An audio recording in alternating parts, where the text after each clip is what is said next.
일단 그 처음 플로우부터 한번 살펴볼게요. 제가 오늘 글 쓰는 주제를 오늘 이제 고르는데 그 키워드 풀을 늘려야 된다고 했잖아요. 가장 처음에. 그래서 내가 어떤 글을 써야 할지를 결정하는 게 가장 먼저라고 이야기를 드렸었는데, 그리고 제가 지난번에 저 같은 경우는 매일 그 뉴스를 스크린을 한다라고도 이야기를 한번 드렸었죠. 그리고 저는 그 메일링 서비스를 받는 것들이 있어요. 그러니까 그 어떤 뉴스레터나 이런 것들을 구독을 하고 있는데, 그러면은 그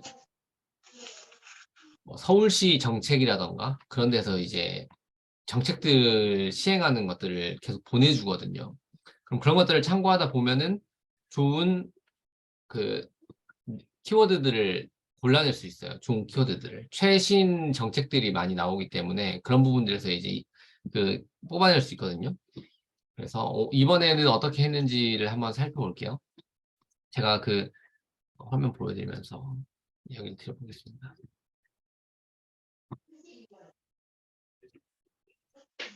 여기 보면 이게 제 메일이거든요. 제 메일인데 이렇게 서울시 뉴스레터를 구독을 하고 있는데 내 손 안의 서울이라는 이걸 보면은 이렇게 오늘의 뉴스가 도착했습니다 하면서 메일링 서비스를 자꾸 보내주거든요. 그럼 이렇게 그 키워드들이 딱 뭔가 있을 만한 것들, 서울형 키즈 카페 이런 게 뭐지 하면 이렇게 한번 들어가 봐요. 그러면 뭐 서울형 키즈 카페가 조성되나 보다 이렇게 보고요. 그러면은 실제 한번 검색을 해볼까요? 한 번씩 해보는 거죠. 서울형 키즈 카페라는 키워드가 좋은가? 좋은 거예요, 이렇게. 그러면은 좋죠? 키워드 이거만 딱 일단은 이렇게 보면은 좋죠. 6천 명이 검색하는데 190명이 발행을 해요. 그러니까 최근에 이제 발행되는 것들이니까 이렇게 경쟁이 발행된 글수가 거의 없는 거죠, 이제. 이렇게 보면은. 그러면 이건 생각보다 지속적으로 검색되고 있고 뷰탭이 2위네요. 그리고 이 뭐 경쟁자 이런 것들을 보면 이거는 별로 안 좋네요. 작성자 영향 순위를 봤을 때는. 근데 이 경쟁 강도가 낮기 때문에 이런 것들을 이제 이 키워드도 생각보다 좋은 키워드가 될 수 있겠구나 뭐 이런 식으로 이제 한 번씩 체킹을 해요. 체킹을 하고요. 근데 이거를 보다 보면 이제 경제 분야 글을 쓰시는 분이다. 그러면 이런 글들이 있죠. 뭐 보증금 최저 6천만 원, 장기 안심주택 입주 대상자를 모집한다. 이런 뉴스들이 나와요. 그럼 이거는 모집글에 대한 거니까 그리고 이제 3월 14일 날 나온 거니까 이제 하루 이틀 정도 지났거든요. 그럼 이것에 대해서 글을 쓰는 사람들이 거의 없을 거예요. 그렇죠? 그래서 이제 이런 키워드들을 여기서도 잘 골라낼 수 있는데 제가 이번에 골라낸 키워드가 뭐였냐면은 이태원 상권회복 상품권이라는 키워드가 있다라는 사실을 알았어요. 그러니까 이태원에 작년에 사고가 있었잖아요. 근데 이제 서울시에서 이 상권을 회복시키기 위해서 상품권을 발행을 했구나라는 걸 이제 보면서 이태역 상권회복 상품권 이게 뭐지? 라는 생각이 들어가지고 이제 키워드 분석을 해봤어요. 상권회복 상품권 검색을 해봤거든요. 이렇게 검색을 해보는 거예요. 그러면 16,702명이 검색하는데 290개밖에 발행이 안 됐네. 그러면 키워드 일단 경쟁 강도가 이 키워드 좋은데? 보는 거죠. 그러면서 근데 이거는 좀 이슈성이 될 수도 있겠다. 왜냐하면 최근에 1월부터 갑자기 이제 검색량이 폭발했어요. 그죠? 그러니까 어떻게 보면 일시적인 키워드가 될 수도 있다는 거는 감안을 하고 근데 뷰탭은 1이죠. 뷰탭이 1이고 그다음에 검색 노출되어 있는 사람들의 순위를 보면은 어, 여기서 봤을 때 이렇게 되면 뭐 8,000명, 1,000명, 10만 명, 10,000명 이렇게 돼 있구나라고 하면은 이게 내가 될지 안 될지를 모르겠다. 이제 그러니까 저 같은 경우는 요거를 보는데 여러분은 안 돼 있을 테니까 이 순위를 보면서 그래도 여기까지는 이 정도까지는 들어갈 수 있지 않을까라고 이제 감안을 하면서 근데 여기 순위로 봤을 때는 저보다 이제 순위가 낮은 사람들도 많아요. 제가 1,500등 정도인데 블랙키위 기준으로 저보다 이제 대부분 낮죠. 이분 빼고는 사실 대부분 낮은데 이 순위가 절대적인 게 아니기 때문에 될지 안 될지는 글을 써봐야 아는 거거든요. 그래서 이렇게 보고 근데 이런 대형 키워드들은 잘 안 되는 경우들이 많아요. 그래서 서브 키워드를 이제 여기서 이제 오케이 그러면은 일단 이 키워드 자체가 좋구나 그러면은 이태원 이태원 상권 회복, 상권 회복 상품권. 이 키워드가 좋다라는 거는 알았으니까 이걸로 써야 되겠다라고 이제 결정을 한 거예요. 저는 이 키워드로 써야 되겠다. 오케이. 그러면은 연관 키워드를 찾아야 되는 거죠. 그 다음에 키워드 이제 분석하는 과정에서. 그럼 연관 키워드가 뭐가 있지? 여기 보면은 연관 키워드 바로 볼 수 있죠. 이태원 상권 회복 상권 회복 상품권 사용처. 사용처라는 키워드가 있네. 한번 이렇게 적어볼게요. 사용처. 그 다음에 이태원 사랑상품권이라고도 있네요. 상품권. 가맹점, 신안, 맛집, 환불 이런 것들이 있어요. 가맹점. 이제 이런 것들을 새 창으로 우클릭을 해가지고 띄워봅니다. 이렇게 여기까지만 한번 띄워볼게요. 띄워보면서 어제 보여드렸던 그 절차랑 거의 유사하죠. 하나씩 이제 키워드를 분석을 해 나가는 거예요. 이 키워드들이 좋은지 안 좋은지를. 그러면은 여기서 이태원 사랑사랑 상품권이었고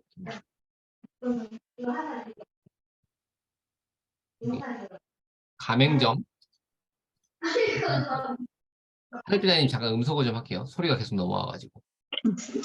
네네네. 제가 할게요. 네, 됐어요. 이렇게 하면 가맹점은 710에 320 검색량은 그렇게 많지 않죠. 그래서 이걸 보면은 이것도 이렇게 1월에 일시적으로 늘어났고 뷰탭이 1이고 현재 노출되어 있는 사람들의 순위랑 이런 것들을 봤을 때 여기 이 사람은 6만 4천 64만 등이니까 이 위로는 올라갈 수 있겠다. 뭐 이렇게 생각을 해볼 수 있겠죠. 그리고 그러면 일단 가맹점 키워드도 잠시만요. 사용처가 안 띄워졌냐. 사용처가 제일 좋은 키워드였죠. 사용처.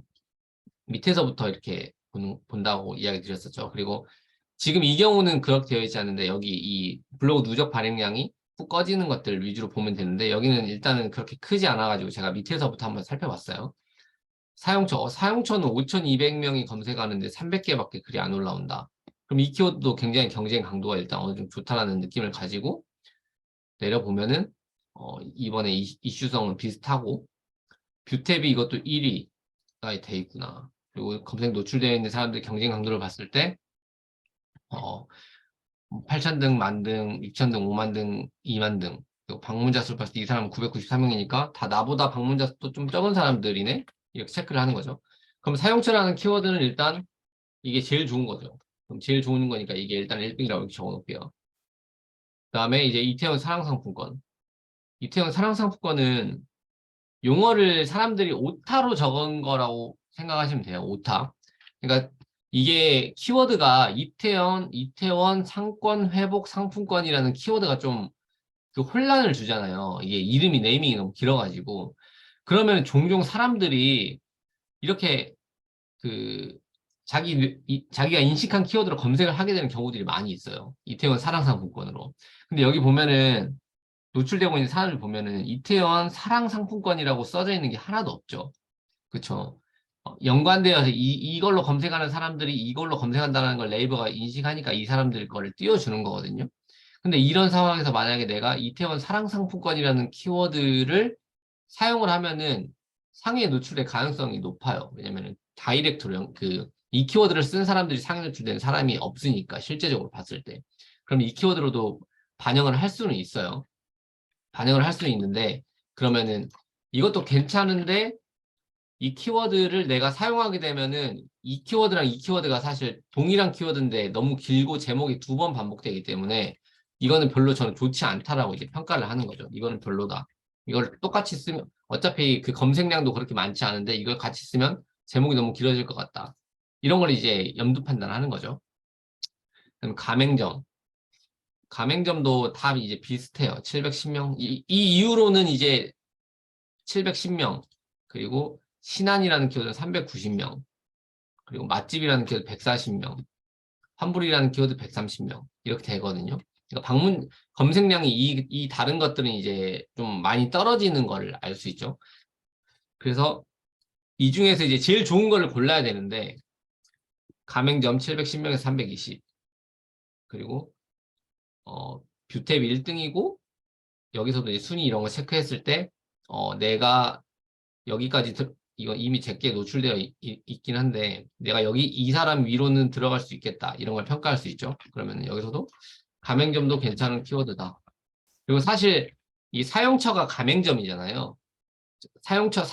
가맹할 수 있는 데서 사용할 수 있는 거라서 이건 사실 동일한 용어인데 요 두 개를 같이 넣어줘도 문제 없겠다라고 사실 이제 그 생각을 해볼 수 있는 거고요.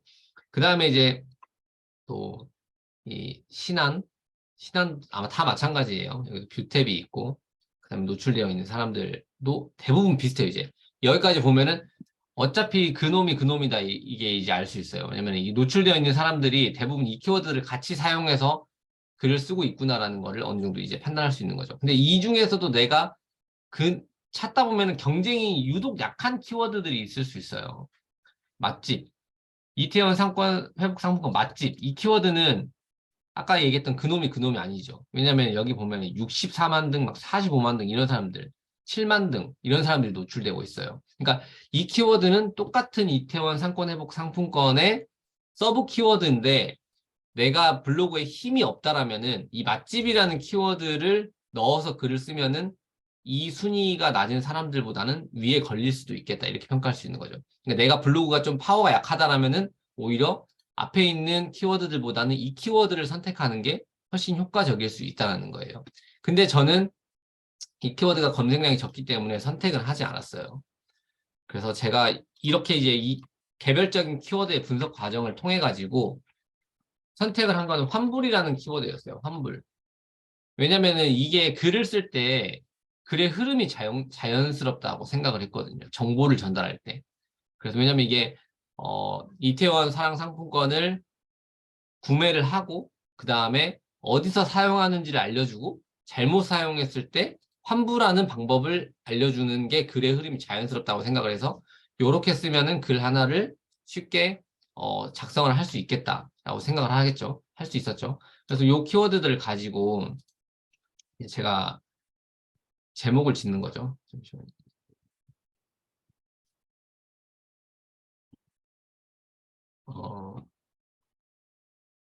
이제 이렇게 하면 이제 처음에는 이제 제목을 지어요. 그러면은 이제 창을 띄우면 저는 이제 기본적으로 듀얼 모니터를 사용하고 있어가지고 원래 이렇게 제가 보는 화면은 이렇게 되는 거죠. 그래서 키워드 분석을 하면서 이렇게 이 세 개를 써야 되겠다고 생각을 하면서 저는 이 메모장을 활용하는 과정은 지금은 하지 않아요.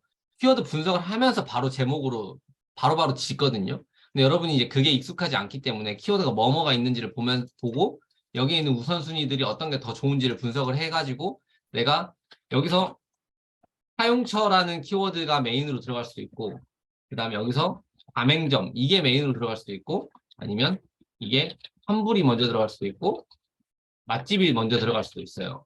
왜냐면 이거를 하나로 내가 좀 묶어서 쓰는 게 훨씬 효과적이고 제목에 메인으로 가져가는 키워드를 앞쪽에 배치시키는 게 훨씬 효과적일 수 있기 때문에 그래서 내가 만약에 나는 맛집이라는 키워드가 가장 내가 노출시킬 수 있을 것 같아 라고 생각을 했으면 요거를 메인 키워드로 가져가는 거고 그 다음에 이제 서브로 할 수 있는 뭐 사용처 및 가맹점 이런 식으로 갈 수 있는 거예요. 환불 방법 이렇게. 근데 내가 만약에 이거를 메인 키워드로 가져간다. 환불을 메인 키워드로 가져간다. 그럼 환불 방법 사용처 뭐 가맹점 이런 식으로 들어가는 거죠. 이제. 맛집 등 이런 식으로. 그러니까 이게 내가 선택한 메인 키워드가 가급적이면 앞쪽으로 배치되는 거. 근데 저는 이제 사용처를 메인 키워드로 했기 때문에 사용처 및 가맹점 그리고 환불 방법 이렇게 썼어요. 근데 이제 여기서 이렇게 했을 때 그 제목이 좀 짧다라는 생각이 이제 드는 거죠. 이 제목이 좀 짧은데 조금 더 글을 더 써도 되겠는데? 라는 생각이 들어서 마지막에 이게 네이버에서 27자예요. 27자를 넘어가면 그 PC 화면에서 봤을 때 제목이 안 보여요. 그러니까 뒤에 있는 제목은 안 보여요.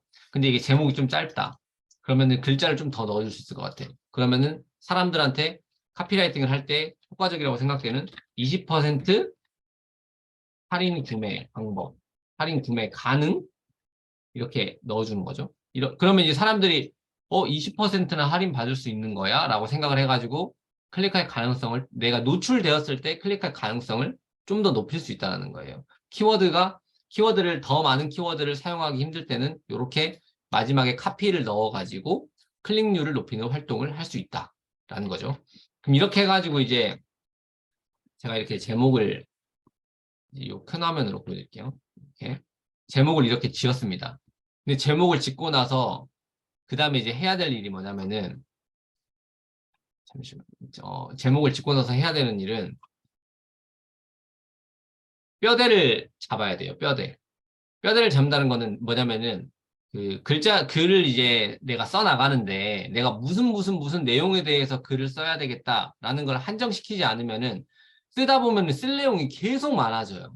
그러면은 글 쓰는 시간이 계속 길어지거든요. 그래서 나는 이번에 글을 쓸 때 이태원 상품 이태원 상권회복 상품권 그 이태원 이거에 대한 개념에 대해서 쓰고 그다음에 구매 방법에 대해서 쓰고 사용처 및 가맹점을 확인하는 방법이겠죠. 확인하는 방법에 대해서 쓰고 환불 방법에 대해서 쓰겠다. 이렇게 이제 네 가지로만 난 딱 쓰겠다라고 결정을 하는 거죠. 그래 근데 이 내용을 제가 머릿속에서 창작해서 쓰는 게 아니에요. 기존에 있는 기사 내용을 가지고 가져와가지고 나만의 뼈대를 잡고 내가 사람들이 이해하기 쉽게 글을 쓰는 거죠. 그러니까 이거를 이제 오른쪽에 띄워놓고요. 이 기존에 있는 이 뉴스 기사의 내용을 보면서 여기서 이제 내가 잡아놓은 뼈대에다가 여기 있는 내용을 가져오는 거예요. 무슨 말 이해되시죠? 근데 여기서 이제 그러면은 나만의 글이 줘야 되니까 서론에다가 난 300자 정도 쓰겠다. 이렇게 생각하고요. 그 다음에 이게 본론으로 들어가는 거고요. 본론이 그러니까 4개의 첩체로 들어가는 거죠. 그 다음에 결론으로 마무리하겠다. 이렇게 생각을 해요. 그래서 본론에는 그러면은 1200자 1200자가 아니라 900자 정도 써야지. 그 다음에 결론에는 또 300자 정도 써야 되겠다. 이런 식으로 일단은 기본적으로 포맷을 가지고 글을 써야 글자 수를 빨리 채우기 쉬워요. 이렇게 포맷을 가지고 가야. 그래서 이렇게 내가 쓰겠다라는 생각을 가지고 이제 글을 쓰기 시작합니다. 그러면은 여기서 이제 기본적으로 템플릿을 만들어 놓는 게 좋아요. 템플릿은 제가 모방 블로그들을 찾으라고 이야기를 드렸잖아요. 모방 블로그들이 주로 어떤 템플릿이랑 이런 어떤 글의 구조를 많이 쓰는지를 체킹을 해가지고 그 사람들이 자주 쓰는 거를 시간을 조금이라도 줄이기 위해서 임시 저장을 해놓는 거예요. 임시 저장. 작성 양식이라고 저는 작성 양식 이렇게 해가지고 해놓는데 엄청 사소한 거예요. 사소한 거. 이거거든요. 이거 그냥 저는 맨 위에 제목을 한 번 더 써주고요. 그 다음에 중간에 이제 소제목들은 이 인용구를 활용했어요. 색깔 컬러는 이걸로 하고요. 그다음에 마지막에 결론 내릴 때는 밑줄 한 줄 넣고 결론을 내려요. 그래서 그냥 이런 구조를 사용하고 있는데 그럼 이거를 이렇게 전체 선택 컨트롤 A를 누른 다음에 복사 컨트롤 C를 누르고 다시 원래 내가 쓰려고 했던 걸로 들어와가지고 이렇게 이제 원래는 이 상태가 아니겠죠. 여기서 이렇게 붙여넣기를 합니다. 붙여넣기를 하면 이게 포맷이 여기 들어오죠. 그러면은 여기서부터 이제 이 제목을 여기다 한 번 더 넣어줘요. 저 같은 경우에는. 그래서 이용구 같은 경우에는 모바일에서 보기 좋게 하려고 이렇게 딱 그냥 딱딱딱 끊어지게 이렇게 한 번 더 써주고요. 그 다음에 여기다 이제 저는 서론을 쓸 거고요. 본론은 저는 이 양식을 사용하기 때문에 아까 여기서 제가 하려고 했던 이 네 가지 있죠. 본론에 들어가려고 했던 네 가지 이걸 씁니다. 이태원 상권 회복 상품권 이걸 쓰고요. 20% 할인 구매 방법 컨트롤 CV 해가지고 계속 하는 거예요. 그래서 사용처 및 가맹점 환불도 가능할까 이렇게 해가지고 내가 써야 되겠다. 이렇게 하면 이제 서론 내용에 300자 넣고 본론에 여기 이 내용들 채워넣고 그 다음에 결론에 한 번 더 넣으면 되는 거거든요. 그러면 이제 여기서 이제 서론부터 그냥 써 나가는 건데 서론은 기본적으로는 자기가 이 글을 쓰는 이유나 목적에 대해서 간단히 써주면은 좋고요. 서론부터 사람들의 이목을 조금 집중시킬 수 있으면 더 좋거든요. 그래서 뭐 방법은 여러 가지가 있어요. 가장 쉬운 방법, 제가 생각하는 가장 쉬운 방법은 뭐냐면, 이태원, 이거를 검색을 해요. 정권 회복, 상품권. 검색을 해서 뉴스로 가요, 뉴스. 뉴스로 가가지고, 이, 이 뉴스 화면을 저는 이미지를 여기서 바로 따오거든요. 이렇게 그 알캡처라는 프로그램을 사용하면은 이미지를 바로 캡처할 수 있어요. 단축키를 설정해가지고. 그럼 이렇게 캡처를 해요. 캡처를 해서, 그러면 이렇게 바로 캡처가 되죠. 그러면은 형광펜 같은 걸 가져와가지고, 이태원 상권회복 프로젝트 추진, 뭐 이벤트 진행한다. 이런 식으로 해가지고, 이거를 복사해서 이렇게 붙여넣기를 합니다. 그러면 이제 이 시작을 어떻게 할 수 있냐면은, 최근, 뭐 2022년 10월 29일, 뭐 이태원 참사가 있었죠. 뭐 그런 내용들이 있었다. 그리고 이태원의 상권이 이태원 참사가 있었다. 그리고 이태원 그 상권은 이제 뭐라고 해야 되나, 망하기 시작했다는 좀 그렇고, 이태원의 상권이 죽어가기 시작했다. 그런데 서울시에서는 이를 살리기 위해서 이태원 그리고 최근 뉴스를 보니 서울시에서는 이를 살리기 이태원 상권회복 상품권을 발행한다는 소식이 들렸다. 그래서 이게 오늘은 제목을 그대로 복사를 해가지고요. 복사를 해서 이렇게 붙여넣기를 합니다. 오늘은 이태원 상품권 사용자 및 가맹점 환불 방법 20% 할인 구매 가능 여부에 대해서 알아보려고 한다. 이렇게 하는 거죠. 그럼 이게 이제 서론이 완성된 거예요. 서론이. 근데 이 글자 수가 이렇게 이 정도 되면은 지금 보니까 239자밖에 안 되죠. 그러니까 이 내용은 조금 더 채워서 쓰면 돼요. 이렇게 해가지고 채워서 쓰고요. 그다음에 사진 하나 들어오고 그다음에 이제 이태원 상권회복 상품권이 무엇인가 이런 것들에 대해서 이제 내용들을 채워 나가면 되는 거예요. 그건 아까 이야기 드렸듯이 내가 뭐 만들어내는 건 아니고 기존에 있는 내용만 가지고 와서 채워 넣는 거죠. 그러면 이 뉴스 기사에서 보면은 여기 뭐 왜 이렇게 만들어졌는지에 대한 것도 있고요. 그다음에 이태원 이 상권 회복 상품권이 1차에는 100억 원 규모로 했고 10%로 발행을 했고 근데 2차에는 20% 할인된 가격으로 300억 규모로 뭐 발행을 했다. 이런 내용들이 이제 여기서 채워 나가는 거예요. 이렇게 쭉 채워 나가요. 그다음에 이 20% 할인 구매 방법 여기에 이 내용들이 다 있어요. 어떻게 구매를 하는지에 대한 내용들이 다 있기 때문에 내용을 채우는 건 이제 어렵지 않은 거죠. 그러니까 이게 제가 말했던 어, 키워드 풀인데 내가 참고할 수 있는 사이트, 내가 참고할 수 있는 사이트, 이게 이태원 사용 상품권이 아니면은 책이 될 수도 있었겠죠. 만약에 책에서 내가 그 정보를 빼왔다라면은 거기서 이 내용들을 채워 나갑니다. 다 채워 나가면은 이제 어떤 모습이 되냐면 이 모습이 되는 거죠. 글만 일단 막 채워 나가면은 이렇게 되는데 이거는 제가 지금 이번에 좀 새롭게 시도해 본 건데 이건 이따 다시 설명드릴게요. 이렇게 하면 내용을 다 채우면 서론 들어갔고요. 아까 이태원 상권회복 상품권 20% 할인 구매 방법 사용처 및 가맹점.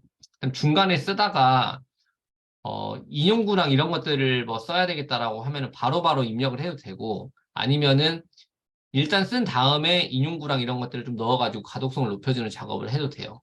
근데 기본적으로는 일단은 그냥 쭉 썼다라고 생각을 하고요. 쓰고 이렇게 글 쓸 때 구조화된 글 쓰기를 하면 좋잖아요. 지식 스니펫에서 이득을 받을 수 있으니까. 그래서 이렇게 1번 뭐, 2번 뭐 이런 식으로도 써주는 게 도움이 될 수 있고요. 그 다음에 이 네이버에 제공해주는 이 다트 이런 게 있어요. 점이랑 뭐 번호 체계 이런 것들이 있는데 그 어떤 순서를 설명하거나 동일한 내용을 개조식으로 설명할 필요가 있을 때는 이런 것들을 활용해서 이렇게 넣어줄 수 있습니다. 이렇게 넣어주시면 되죠. 그럼 이렇게 글이 하나가 다 완성이 됐죠? 다 완성이 돼가지고 여기 글자 수 보면 이제 1600자 정도를 썼단 말이에요. 근데 여기서 제가 창작해서 쓴 내용은 하나도 없어요. 기존에 있는 내용을 내 뼈대에 맞춰서 내가 하나의 글을 완성한 것 뿐이고, 중간중간에 이제 그 내 생각들을 이제 조금씩 넣어주는 거죠. 조금씩 이제 뭐 그러니까 상품권을 사용하는 가맹점 환불을 요청하는 경우에는 가맹점과 별도로 이야기를 해야 된다. 뭐 여기도 마지막에도 뭐 이태원 상권이 부디 빠르게 회복될 수 있기를 기원해 본다. 이런 식으로 자기의 의견들을 중간중간에 이제 추가를 해주는 겁니다. 그 내용을 넣고 그 다음에 내 의견을 좀 반영하고 그런 식으로 하면 이제 이렇게 되면은 글 하나가 내용은 다 채워졌어요. 근데 이게 가독성이 높지 않은 거죠. 왜냐면 이렇게 글자가 이렇게 많으면은 답답해 보일 수 있기 때문에 가독성이 높지 않죠. 그럼 여기다가 이제 우리가 가독성을 높이기 위해서 추가할 수 있는 것들이 이미 첫 번째로는 이미지가 있고요. 이미지가 있고 두 번째는 글자 크기를 바꾸게 하거나 글자를 굵게 하거나 색깔을 바꾸거나 기울게 하거나 음영을 넣거나 여기 있는 요것들을 활용을 해가지고 가독성을 높여줄 수 있죠. 그렇게 하면서 해야 되는 게 뭐냐면 일단은 내가 글을 한번 쭉 썼잖아요. 그럼 이게 논리적으로 글의 흐름이 맞는지 안 맞는지를 한번 또 검토가 필요해요. 그리고 또 오타가 있는지 없는지도 검토가 필요하고요. 그래서 어떻게 하냐면 저 같은 경우 어떻게 하냐면 글을 이렇게 다 쓴 다음에 여기서부터 이제 읽어가면서 한번 내가 읽어요, 이 글을. 자연스러운지를 보면서. 그러면서 이제 그 가독성을 높이는 작업을 해요. 가독성을 높이는 작업은 아까 이 글자 진하게 기울이게 밑줄, 뭐 음영, 글자색 바꾸기 여러 가지가 있는데 저는 효율을 높이기 위해서 한 가지 또는 두 가지 정도로만 활용하시는 걸 추천드려요. 너무 화려하게 글을 쓰면은 사람들이 글을 읽을 때 시선이 분산된단 말이에요. 내가 뭐에 집중을 해야 될지를 모르게 만들어지거든요. 그러면 오히려 글을 사람들이 읽는 거를 힘들어할 수 있어요. 그렇기 때문에 제가 생각했을 때는 서울에서 친구들을 만나고 내려오는 중이었다. 뉴스가 나온다. 이태원에서 엄청난 사고가 발생했다. 고 말이다. 이날을 우리는 119 참사라고 부른다. 저 같은 경우는 이게 컨트롤 B를 눌러가지고 글자를 굵게 해주는 정도를 하거든요. 근데 여기서 조금 더 가독성을 높이고 싶다면은 이 색깔을 넣는 거. 이 정도로 해가지고 여기서 이제 색깔 넣고 그럼 이렇게 하고 이태원 상품권 읽으면서 내가 한번 그 퇴고를 하면서 가독성도 같이 높이는 거예요. 그래서 오늘은 할인 구매 방법 환불 방법에 대해서 알아보도록 하겠다. 그리고 아까 제가 이거를 인용구로 넣었었는데 요즘에 제가 티스토리 블로그도 같이 운영을 해보고 있는데 이게 웹문서에서 검색됐을 때 이 그 HTML이라는 그 글 쓰는 형식으로 통해서 봤을 때 이런 것들이 좀 더 유리할 수 있겠다라는 생각이 들어가지고 이거를 이번에 이 네이버에서 제공해주는 소제목으로 써봤어요. 소제목. 여기 보면 이게 본문 인용구 소제목 이렇게 있거든요. 그래서 요 왼쪽에 보이면 이 소제목으로 제가 이거를 써보고 그다음에 원래 이거를 글자 크기가 이렇게 커지는데 이걸 24까지로 줄여가지고 요걸로 해봤어요. 그래서 이렇게 색깔을 다 바꿨고요.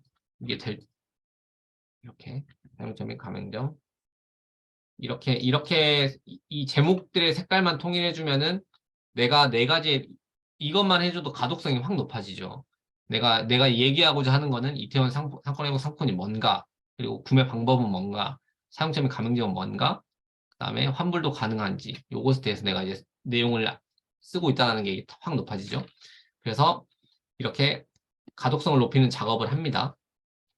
하고 그다음에 이제 중간중간에 이제 사진을 넣어줘야 돼요. 사진을 넣어줘야 이제 사람들이 좀 더 이해를 돕기 위해서니까요. 그래서 예를 들면 이런 데다가 아까 뉴스에 나왔던 그런 것들을 이제 활용을 해가지고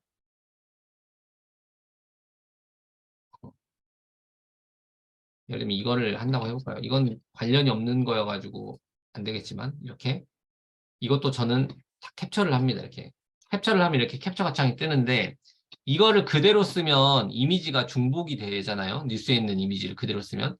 그래서 여기서 이 이미지 중복을 줄여줄 수 있는 활동들을 해야 돼요. 그게 뭐냐면은 이렇게 뭐 형광펜으로 얘를 이렇게 표시를 한다던가 아니면 텍스트를 넣어요. 그래서 뭐 이태원 상품권 이런 식으로 텍스트를 넣어줍니다. 그리고 뭐 도형을 넣어서 이렇게 네모 표시를 이렇게 해줄 수도 있고요. 그다음에 뭐 여기서 또 화살표를 넣어가지고 내가 지금 설명하고자 하는 애는 얘다. 이렇게도 해줄 수 있는 거예요. 이건 너무 뭐 이건 예쁘게 만들려고 할 필요는 없고요. 물론 예쁘게 만들면은 사람들이 좀 더 좋아할 수는 있어요. 근데 시간이 오래 걸린다는 단점이 있기 때문에 효율성을 높이기 어렵거든요. 그래서 너무 예쁘게 만든다기보다는 사람들이 그냥 이해하는데 도움을 주는 정도로만 이미지를 가볍게 편집을 한다. 이렇게 하면은 네이버에서 이제 그 문서, 그 사진에 대한 어뷰징을 체크를 하는데 어떻게 체크를 하냐면은 이 사진이랑 이 사진이랑의 유사도를 평가를 하는 거예요. 사진이 올라오면. 그러면은 이걸 이렇게 나눠서 평가를 하거든요. 예를 들면 이렇게 이거를 이렇게 칸을 나눠요. 이미지에 칸을 나눠요. 나눠가지고 여기는 이 위치다. 그러면은 여기 이 사진을 봤을 때 이 위치인 거죠. 그럼 이 얘랑 얘랑 들어가 있는 값이 똑같은가 틀린가 이렇게 분석을 하는 거예요. 그러면은 여기 정도 왔을 때 여기는 여기에는 빨간색이 없었는데 여기는 빨간색이 없는데 여기에는 빨간색이 들어가 있네. 그렇게 본다는 거죠. 그럼 여기 글자가 들어가 여기는 글자가 없는데 여기는 글자가 들어가 있네. 여기는 초록색이 없는데 여기에는 이렇게 초록색이 들어가 있네. 이런 식으로 평가를 하기 때문에 이게 이제 유사도를 확 떨어뜨릴 수 있다는 거예요. 그러면 이제 중복되는 이미지가 아니라고 평가를 할 수 있게 되는 거고, 그러면 내가 이미지 그 어뷰징, 이미지를 불법적으로 다른 사람의 이미지를 사용한 것으로부터 좀 더 자유로운 평가를 받을 수 있게 된다는 거죠. 이렇게 해가지고 이제 중간중간에 사진들을 다 넣어주는 작업을 합니다. 그러면은 어떻게 되냐. 이제 글이 이렇게 변신이 됩니다. 이렇게.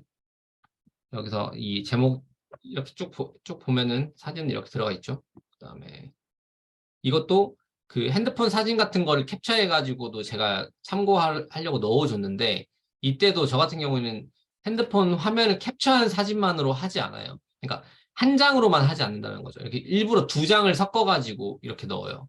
같이. 그렇게 하면은 이미지 중복을 더 줄일 수 있으니까요. 여기는 세 장을 넣었고, 그다음에 이렇게 아까 그 캡처 도구를 이용해가지고 이렇게 방지할, 이미지 어뷰징을 방지할 수 있는 표현들을 사용해 준 거죠. 이렇게 세 장을 앱에 있는 사진을 캡처해가지고 이렇게 넣었어요.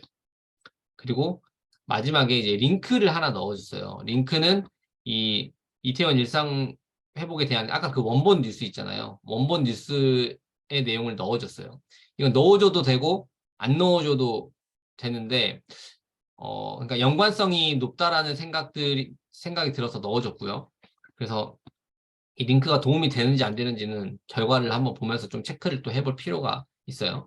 이렇게 해가지고 이제 그러면 글 하나가 다 완성됐어요. 혹시 여기까지 이해하시는데 어려움이 있으신가요? 없으시죠? 큰 어려움 없으시죠? 그래서 이 플로우로 이제 글을 쓰고 이 썸네일은 어제 간단하게 이야기를 드렸었는데 썸네일은 저는 이거 파워포인트로 직접 만든다라고 이야기를 드렸었죠. 이렇게 파워포인트로 직접 만드셔도 되고 미리 캔버스나 이런 거를 활용하셔가지고 해도 된다. 그래서 저는 여기서 제가 지금 사용하고 있는 여기 이거를 복사해가지고 여기다 어디서 사용할까? 사용처에 조금 집중하고 싶었기 때문에 어디서 사용할까? 그 대신 구매 할인도 되고 환불도 된다라는 내용을 포함해가지고 요거를 캡처를 해서 이 썸네일로 이렇게 활용을 했습니다. 그리고 이제 마지막에 이렇게 글을 다 완성했으면 이제 발행을 해야 되잖아요.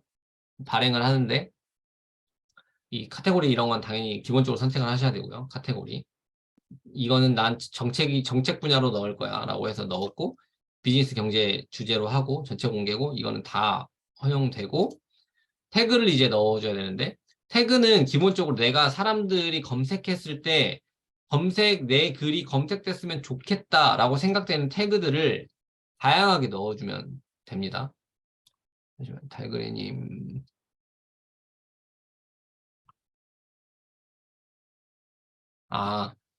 그거 추가로 설명드릴게요. 이게, 그러니까 제가 파워포인트를 주로 사용하니까 그 핸드폰 화면을 캡처를 하면은 그 캡처 이미지를 따와가지고 이렇게 배치를 해요. 저는 파워포인트에. 파워포인트에 이렇게 배치를 해가지고 이 사진을 다시 캡처를 해요. 이렇게. 다시 캡처를 하고 여기서 이제 이렇게 편집을 합니다. 이렇게 뭐 이런 식으로 해가지고 이렇게 편집을 해가지고 이렇게 하죠. 모자이크 개인정보 개인정보 혹시 들어갔나? 개인정보 이런 거 삭제하고 뭐 이런 거 삭제 이렇게 모자이크 처리해가지고 넣는 거죠. 네. 그렇게 해서 넣었습니다. 이게 이번에 이거는 좀 특이한 경우라서 그 앱을 활용해서 하는 방법을 조금 소개를 할 필요가 있어가지고 캡처 화면을 찍을 필요가 있어서 제가 서울페이 플러스 그 앱을 다운받아가지고 작성을 했어요. 이미지만 나열 이게 어떤 의미일까요? 이미지만 나열하신 줄 알았다는 게? 아, 그 이미지를 여러 장 해가지고 이렇게 옆으로 붙여 넣었다는 거죠. 콜라주 형식으로. 아, 그렇게 하지 않았고 저는 하나의 사진으로 했습니다. 이렇게 해가지고 이제 발행을 할 때 그러면 아까 제가 이태원 상권 회복 상품권 이거는 기본적으로 당연히 들어가야 되겠죠. 그리고 상품권 사용처 가맹점 환불 그 다음에 구매 할인 이런 키워드를 내가 사람들이 검색했을 때 내 거가 노출됐으면 좋겠다는 해시태그를 다 넣어주는 거예요. 그러면은 근데 여기서 이거 해시태그를 넣는 이유가 뭐냐면은 이 해시태그의 역할을 보면 해시태그는 사실 클릭을 하면 내 블로그에 있는 그 해시태그가 달린 글로 이동을 해요. 태그는 많이 넣는 게 좋아요. 네, 많이 넣는 게 좋다라고 생각하시면 되는데 이걸 한번 보시면은 예를 들면 이 해시태그의 기능적인 거를 한번 봐볼게요. 해시태그의 기능을 보면 여기서 해시태그 이렇게 들어가 있잖아요. 그럼 이걸 누르면은 내 블로그에 있는 이 해시태그가 들어간 글의 목록을 보여줍니다. 그렇죠? 그럼 이 해시태그가 들어간 글이 4개가 있구나. 이렇게 평가가 된단 말이에요. 그렇게 따지고 보면 해시태그가 사실 뭐 의미가 없는 거잖아요. 그렇게 따지고 보면. 왜냐면 이게 그 인스타그램이나 이런 것들은 해시태그를 자주 넣으면 그 해시태그의 글들이 추천돼서 노출되는 경우들이 있는데 그럼 네이버는 어디에서 효과가 있는 거냐를 생각해 볼 수 있는데 모바일 화면으로 봤을 때 있어요. 모바일 화면으로 보다 보면은 이렇게 다른 사람들이 다른 사람이 쓴 글을 다 읽고 나서 유사한 해시태그에 걸려있는 글들을 추천해주는 경우들이 있어요. 그 해시태그로 걸려있는 글들을. 그거를 노출시켜줄 때 이 해시태그가 의미가 있다라고 생각을 해요. 그래서 해시태그를 검색을 했을 때, 사람들이 원하는 사람들이 검색할 수 있는 해시태그들을 같이 넣어주게 되면은 그거에 추천될 때 그런 부분에서 유리할 수 있다. 이렇게 생각을 하기 때문에 해시태그를 그런 차원에서 많이 넣어주는 거를 추천을 드립니다. 근데 그런데 시간은 우리가 줄여야 되기 때문에 이 해시태그를 또 쓰려고 막 시간을 엄청나게 할애하고 그런 것들은 추천드리지 않고요. 내가 쓰고 있는 아까 키워드 조합만 해도 15가지가 나온다고 했잖아요. 뭐 키워드 3가지 쓰면 15가지 조합이 나온다고 했잖아요. 그러니까 조합이 굉장히 다양해요. 근데 그 중에서 내가 쭉 봤을 때 이 키워드 B, 이렇게 설명하면 복잡하니까. 그러니까 이태원 회복 상품권이 기본적으로 들어가고 여기에 들어갈 수 있는 사용처, 가맹점, 환불 이런 것들을 반복해서 이제 들어갈 수 있도록 넣어주는 거죠.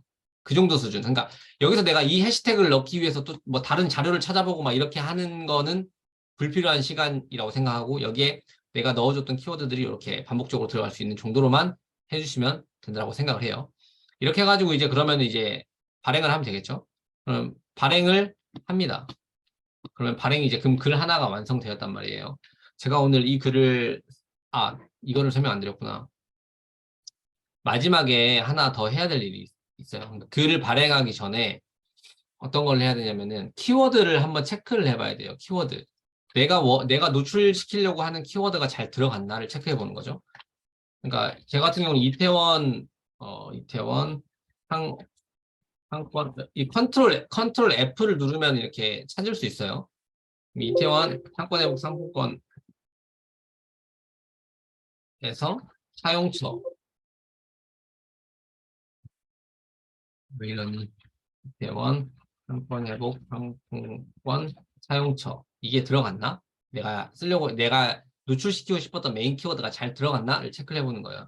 그러면 이제 7번이 들어갔네요. 그쵸? 7번이 들어갔어요. 그럼 오케이, 이거는 많이 들어갔네. 그럼 혹시 이거 말고 가맹점도 들어갔나? 가맹점도 한 번 들어갔네요. 한 번. 한 번 들어갔네. 그리고 환불이 들어갔나? 환불도 한 번 들어갔네요.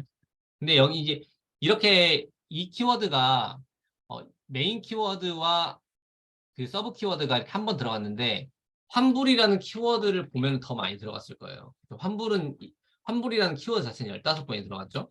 가맹점이라는 키워드도 더 많이 들어갔을 거예요. 16번이 들어갔고 그다음에 사용처 이런 키워드들 내가 노출시키고자 하는 키워드들이 어, 반드시 연결된 하나의 묶음으로 노출되지 않더라도 이런 키워드들이 다양하게 들어가야 된다는 거죠. 구매 이런 키워드들 이렇게 많이 들어가 있죠 지금.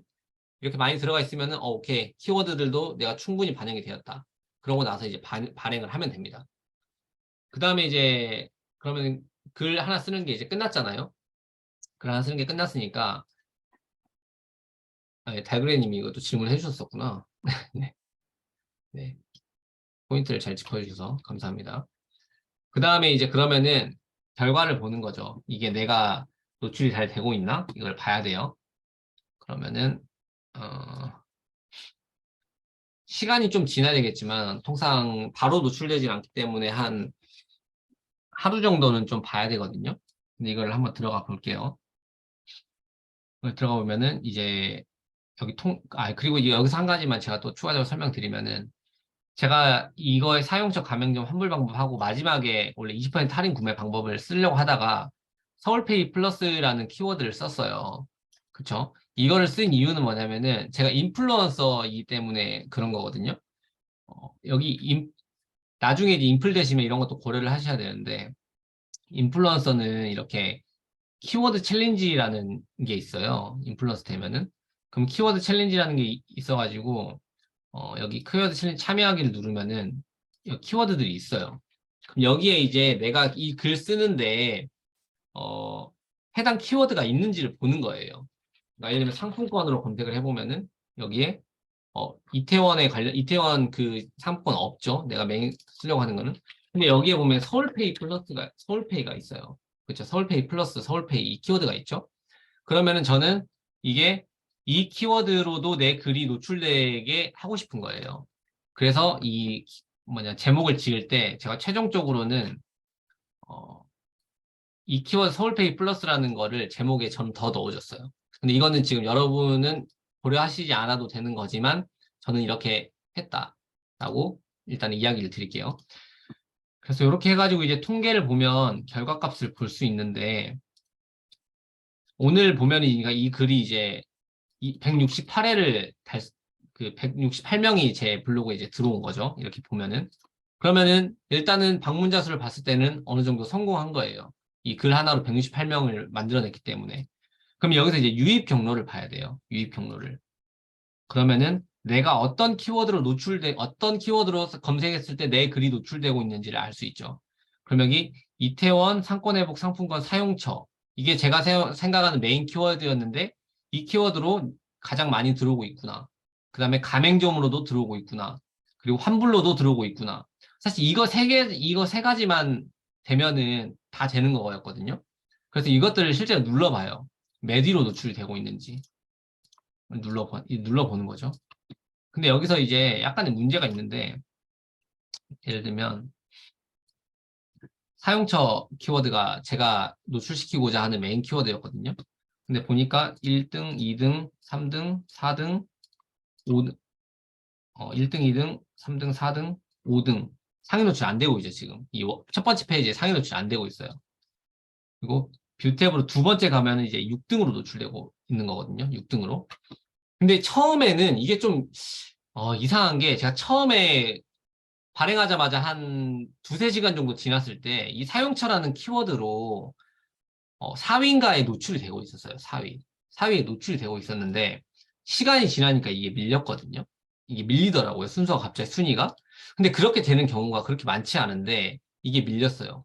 그러면 이게 어, 뭔가 문제가 있구나라는 걸 이제 인식을 할 수 있어요. 왜 갑자기 밀렸을까?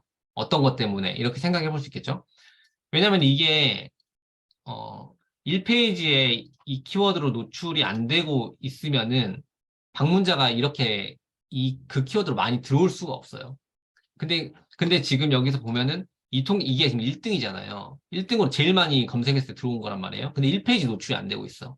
그러는 거는 처음에는 1페이지에 노출이 됐었는데 시간이 지나면서 뒤로 밀렸다라는 의미예요, 이게. 그렇게 해석을 해볼 수 있는 거거든요.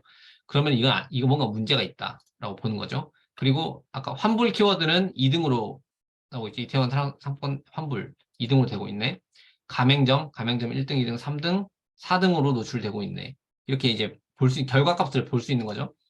그리고 그러면 이렇게 했을 때 이제 일단은 내가 원했던 키워드들로는 노출이 되고 있구나라고 이제 그 어느 정도 평가를 할 수 있죠. 근데 문제가 생겼잖아요, 이제. 이 사용처라는 게 왜 문제가 생겼을까? 그래서 이제 여기서 이제 제가 음, 고민을 했던 건 뭐냐면은 첫 번째는 그 공유예요, 공유. 이게 제가 어제 이야기 드릴 때 그 뭐냐 외부에서 들어오는 링크가 많으면 가점을 받을 수 있다라고 했잖아요. C랭크에서. 근데 이게 그 링크에 뭐라고 해야 될까요? 그 이게 어뷰징으로 위협이 되는 링크인 경우, 그러니까 예를 들면 업체에서 이거를 막 배포해가지고 그 불법적인 그 자연스러운 유입이 아니라 불법적인 링크를 통해서 이쪽으로 들어오게 만들고 있다라고 인식이 되면 약간 감점이 될 수 있다라는 생각이 들었거든요. 그래서 제가 그 활동을 했어요. 중간에. 중간에 그 활동을 했어요. 그러니까 제가 이제 운영하는 채팅방에다가 이게 사람들이 서울 사는 분들이 그 참고하면 좋을 것 같은 내용이어가지고 이 이태원 획수상권 할인해서 사용할 수 있으니까 서울 사시는 분들 참고해라 하면서 제 글을 올렸거든요. 그럼 분명히 이 글을 통해 가지고 이제 유입이 되신 분들이 몇 분이 있으실 거예요. 근데 이게 이렇게 하다 보니 이 링크가 이쪽에서 통해서 네이버 이 블로그로 유입되는 링크가 뭔가 문제가 있다라고 인식을 할 수도 있겠다라는 생각이 지금 문득 든 거예요. 순위가 내려갔기 때문에.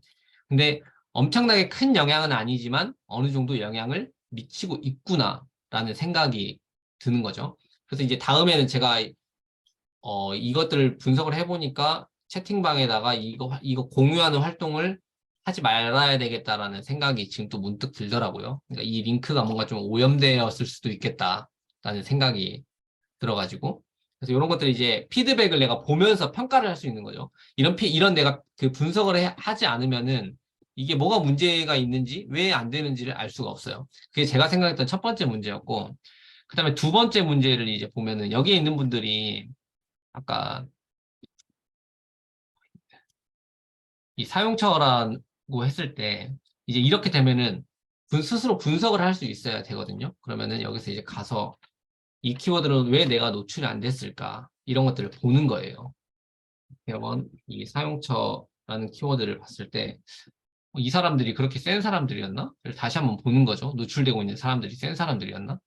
이렇게 보니까 만등 여기 제일 안 좋은 사람은 5만 등이죠. 5만 등. 이 사람 19,000등. 이렇게란 말이에요.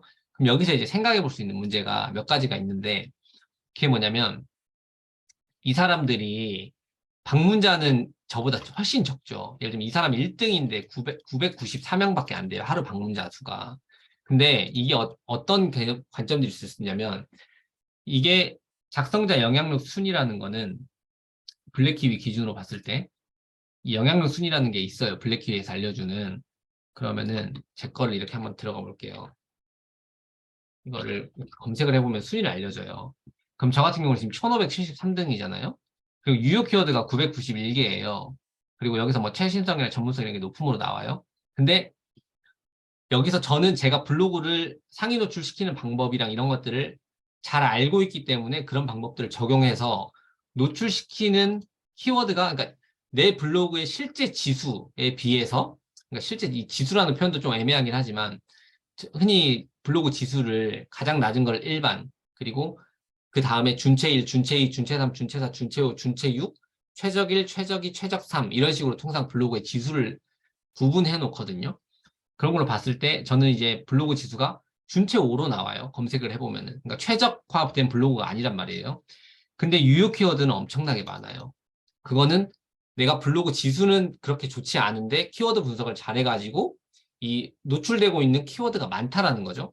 그래서 순위가 높게 잡힌다는 거예요. 근데 반대로 그런 반대로 생각을 해보면은 아까 봤었던 이 사람들은 여기에 있는 사람들은 작성자 영향 순위, 그러니까 노출되고 있는 키워드가 많이 없어요. 많이 없는데, 그러니까 방문자 수가 많이 만들어지지 않겠죠? 그런데 이 사람들의 자체적인 블로그 지수는 엄청나게 좋은 거, 저보다 좋은 거, 좋을 수 있다는 거예요. C랭크 점수 자체가 좋을 수가 있다는 거죠. 그렇기 때문에 이 사람들이 쓴 글이 저보다 C랭크랑 다이아로직 점수를 비교해 봤을 때는 네이버에서 평가하는 점수로는 이 사람들이 더 높을 수도 있다라고 생각을 해볼 수 있다는 거죠. 그래서 그러면은 내가 그래 이게 뭐 5만 이 사람은 5만 등이지만 실제로는 C랭크 점수가 굉장히 높을 수도 있겠네. 이렇게 생각을 할 수도 있고 실제로 이렇게 들어가 보는 방법도 있어요. 이렇게 들어가 가지고 이 사람은 왜 이게 이렇게 순위는 5만 몇 등인데 이 사람의 글 노출됐을까? 그러면서 이제 어떻게 이 사람이 썼는지를 체크를 하는 거죠. 이렇게 이미지 들어갔고요. 이미지 들어갔고 글 쓰고 이거 인용구에서 제목 들어가고 이렇게 들어가고 이거 들어가고 이 사람도 다 지금 그 컨트롤 CV 한 거거든요. 그죠? 그 이미지 다 컨트롤 CV 한 거잖아요. 이 사람도 이렇게 비슷하게 했죠. 제가 한 방법이랑 비슷한 방법을 했단 말이에요. 루트, 페이백 이벤트까지 설명을 해줬고 뭐 다른 핫게임은 좋은 글을 또 추천을 이렇게 해줬네. 이거는 또 뭔가 이상하다라는 생각이 들 수 있는데 그러면 이 사람이 주로 쓴 글들이 이런 글들인가를 체크를 해봐야 돼요. 왜냐면 이 정책에 대한 거 그리고 어떤 지원금에 대한 내용들을 많이 쓰는 사람인가? 그럼 이쪽이 약간 더 C랭크가 요즘에 더 세분화되어 있다라고도 많이 해서 경제 비즈니스 분야에서도 정책에 대한 부분을 많이 쓰는 사람인가? 그런 것도 이제 체크를 해볼 수 있다는 거죠. 그러면은 보는 거죠. 이 사람 뭐 바우처 지원금, 이런 지원에 관련된 글들을 많이 쓴 사람이네. 그래서 이 사람이 어떤 지원금에 대한 글을 쓰면은 상위 노출에 좀 더 유리한 위치를 점하고 있나 보다. 이렇게 또 생각을 해볼 수 있다라는 거죠. 네. 그래서 이제 이런 것들을 분석해 가면서는 내가 주제를 분류할 때도 좀 더 디테일한 주제를 좀 좁혀서 쓸수록 상위 노출에는 좀 더 유리해질 수 있겠구나. 이런 것들을 또, 그, 그냥 유추해 볼 수 있겠죠. 네, 그래서 이렇게까지 해가지고 피드백을 받으면서 피드백을 자기가 이제 스스로 나가면서 이제 감을 잡는 거고요. 그 다음에 또 한 가지 문제가 될 수 있다고 생각한 건 아까 제가 마지막에 링크를 넣느냐 말느냐를 고민을 했다고 했잖아요. 그래서 링크를 일단 빼보고 이 사용처, 그리고 또 제가 생각했던 문제가 뭐였냐면은 이 이태원 상권 회복 상품권이라는 이 키워드가 너무 많이 들어갔어요. 제가 보니까. 23번이 들어갔단 말이에요. 이 키워드가. 23번, 너무 많아. 이 키워드 반복이. 그래서 지금은 제가 이제 한번 수정을 해 보려고 하는 거는 이 키워드 사용했던 걸 좀 줄이고, 그 다음에 링크를 없애보고 이 활동을 한번 해보려고 해요. 그랬을 때 순위가 올라가는지 내려가는지를 한번 확인을 해보려고요. 근데 원래는 이런 경우에는 근데 수정을 하면 안 돼요. 왜냐면은 이미 방문자 수가 100명, 150명 이상이 지금 유입이 되고 있잖아요. 그러면은 그냥 가만히 놔두면은 일반적으로 150명 정도가 이제 들어온다는 거거든요. 근데 수정을 했을 때 올라갈 수도 있지만 내려갈 수도 있어요. 순위가. 그러니까 양방향이 다 열려 있다는 거죠. 그러면은 굳이 내려갈 수 있는 리스크를 짊어질 필요는 없어요. 필요는 없는데, 그래도 일단 한번 해보려고 저는 하는 거고, 왜냐면 이게 제 방문자 수에 뭐 절대적인 영향을 끼치지 않으니까. 그래서, 근데 통상은 내가 이렇게 노출을 원했던 키워드들 중에서 아무것도 노출이 안 돼요. 전혀 노출이 안 되는 상황이다. 그러면은 이제 수정을 해야 돼요. 제목도 수정을 하고, 본문의 키워드도 수정을 하고. 이렇게 해가지고 수정을 했을 때 또 어떤 키워드에 노출되면은, 그러면은 오케이, 이제 수정하니까 됐다. 라고 해서 그 방문자 수를 이제 또 만들어낼 수 있다는 거죠. 그래서 이렇게까지 해서 하면은 네, 달그레님 이야기하시는 거가, 그러니까 채팅방에 공유하는 거는 해도 된다라고 생각을 하는데, 이게 제가 제 채팅방이 이제 운영된 지 기간이 좀 오래되기도 했고, 여기서 채팅방에다가 이제 계속 글을 올리시는 분들이 많거든요. 그렇게 해가지고 이제 방문자 수를 만드시는 분들이 조금 있는데, 이게 이 유입되는 링크가 좋지 않은 링크로 네이버에서 인식을 했을 수도 있다라는 생각이 들어요. 이 행위들이 계속 반복되고 있으니까. 그래서 이제 문제가 될 수도 있겠다라는 이게 추측인데 절대적이진 않아가지고 또 이게 그러면 이제 기본적으로 네이버에서 얘기하는 C랭크랑 이런 거 돼 있어가지고 약간 반대되는 내용이잖아요. 외부 유입을 많이 만들어낼 수 있으면은 좀 더 좋게 평가를 될 수 있는데 이게 오염되어 있는 뭔가 링크로 들어오면은 또 나쁘게 평가될 수도 있다라는 관점이어가지고 근데 이거를 그 답을 내릴 수가 없어요. 알 수가 없으니까. 그래서 그냥 일단 추측 정도만 해보는 거고 만약에 이제 어떤 제가 이거를 그대로 놔둔 상태에서 키워드를 좀 수정하고 링크를 없애는 작업을 했을 때 그게 예를 들면 다시 순위가 올라왔다. 그러면은 이게 문제였을 수도 있겠다라고 또 평가를 해볼 수 있는 건데 이 과정을 계속 반복해가면서 이제 문제점을 이게 확실한 문제라는 걸 이제 식별해 가는 거죠. 네. 이 피드백이랑 이런 것들을 계속 통해가지고 그래서 절대적으로 이것 때문이다라고 이야기하기에는 곤란한 부분이 좀 많아요. 네. 그렇게 이해를 해주시면 될 것 같다는 생각이 듭니다. 그래서 이렇게 해가지고 글 쓰는 방법에 대해 가지고 쭉 이야기를 드리면서 뭐 작은 소소한 이야기들을 드렸는데 글 쓰는 요거 하나로 아마 모든 걸 다 이해하시기는 쉽지는 않으실 거예요. 근데 그리고 이게 절대적으로 정답이라고도 이야기 드릴 수는 없어요. 근데 다만 제가 지금 2년 4개월 정도 블로그를 운영했거든요. 그렇게 운영하면서 제가 음, 그러니까 2,000개가 넘는 글을 썼어요. 그러니까 하루에 매일매일 거의 두세 개씩 썼다라고 보시면 되는 거거든요. 그렇게 했을 때 제가 가장 이게 최적화되고 빠르게 쓸 수 있는 글쓰기 방법이 이거다라는 생각이 들어가지고 이제 알려드렸던 거고. 근데 본인만의 글쓰기 방법을 찾아가셔야 되겠죠. 제가 말한 게 꼭 정답이 아니다. 정답이라고 생각하지 않으셔도 되고, 여기서 내가 받아들일 건 받아들이고, 아니, 나한테 좀 안 맞는 거는 좀 배제하고, 그러니까 자기 걸로 이제 만들어 가셔야 됩니다. 자기 걸로 또 가셔야 된다. 라고 이야기를 드릴 수 있을 것 같아요. 그리고 이렇게 이제 해서 전체 한번 사이클을 살펴봤는데, 오늘은 이게 사실 제가 그 플로우 보여드리는 것의 전부예요. 전부고, 그 다음에 몇 가지만 이제 강조사항을 드리고, 그 다음에 그 챗GPT를 한번 활용하는 또 최근 트렌드이기도 하니까 한번 이야기를 드려볼게요. 이게 일단은 키워드를 분석하는 과정 속에서 제일 큰 문제가 있을 거예요. 키워드를 이제 여러분들이 직접 이 과정을 반복하다 보면은 키워드 분석이 제일 어려워요. 이 키워드가 내가 쓰는 게 정답인지 아닌지, A 키워드가 더 좋은지, B 키워드가 더 좋은지, 이런 것들에 대한 평가하는 게 매우 어려워요. 그렇기 때문에 글을 쓸 때 이런 것들을 선택하면서 스트레스가 엄청 받을 거거든요. 근데 그것 때문에 글을 못 쓰게 되면 안 돼요. 어제도 이야기 드렸죠. 그래서 뭔가 오늘 같은 경우에 제가 이 이태원 상품권에 대한 키워드를 딱 셀렉했는데 여러 가지 키워드 분석을 해보니까 내가 쓸 수 있을 만한 키워드가 없어. 그러면 오케이, 너는 안 될 것 같다. 캔슬했어요. 그럼 두 번째 키워드까지도 분석을 했는데 얘도 안 좋은 거야. 그러면은 이것도 캔슬해? 그럼 세 번째까지 가야 되잖아요. 그러면 이제 그때부터는 거기에 시간이 너무 많이 투자되는 거예요. 근데 물론 내가 시간이 충분하면은 이 과정을 계속 반복하면서 좋은 키워드가 뭔지를 빨리 캐치해낼 수 있겠지만 그렇기 때문에 시간이 너무 길어지게 되면 이제 진짜 나의 주력은 글을 쓰는데 투입을 해야 되는데 이미 이 전 과정에서 힘이 다 빠져버리면 글 쓰는데 너무 힘들어지거든요. 그러면 그 허들이 너무 높아져요. 글을 쓰기 시작해야 되는 허들이 너무 높아지기 때문에 글을 못 쓰기 때문에 두 번째까지 갔을 때도 이게 키워드가 별로 좋지 않네 라고 생각하면은 A, B 키워드 중에서 좀 더 좋은 키워드를 상대평가를 해가지고 이제 그 키워드 안에서의 서브 키워드를 또 상대평가해가지고 그 키워드를 선택해서 글을 쓰셔야 됩니다. 네. 글을 쓰는 게 일단 제일 중요하다라고 다시 한번 강조를 드리고 그 다음에 글감을 제가 내일까지 이제 과제를 제출하셔야 되잖아요. 그 모방 블로그도 10개 선정하는 거, 그리고 내가 그 참고할 만한 사이트들을 찾아내는 거, 이런 것들을 제가 내일까지 하라고 이야기 드렸었는데, 이거를 꼭 하셔가지고 그 글감의 소재들을 많이 찾아 놓으셔야 돼요. 미리 찾아 놓으셨으면 좋겠어요. 저는.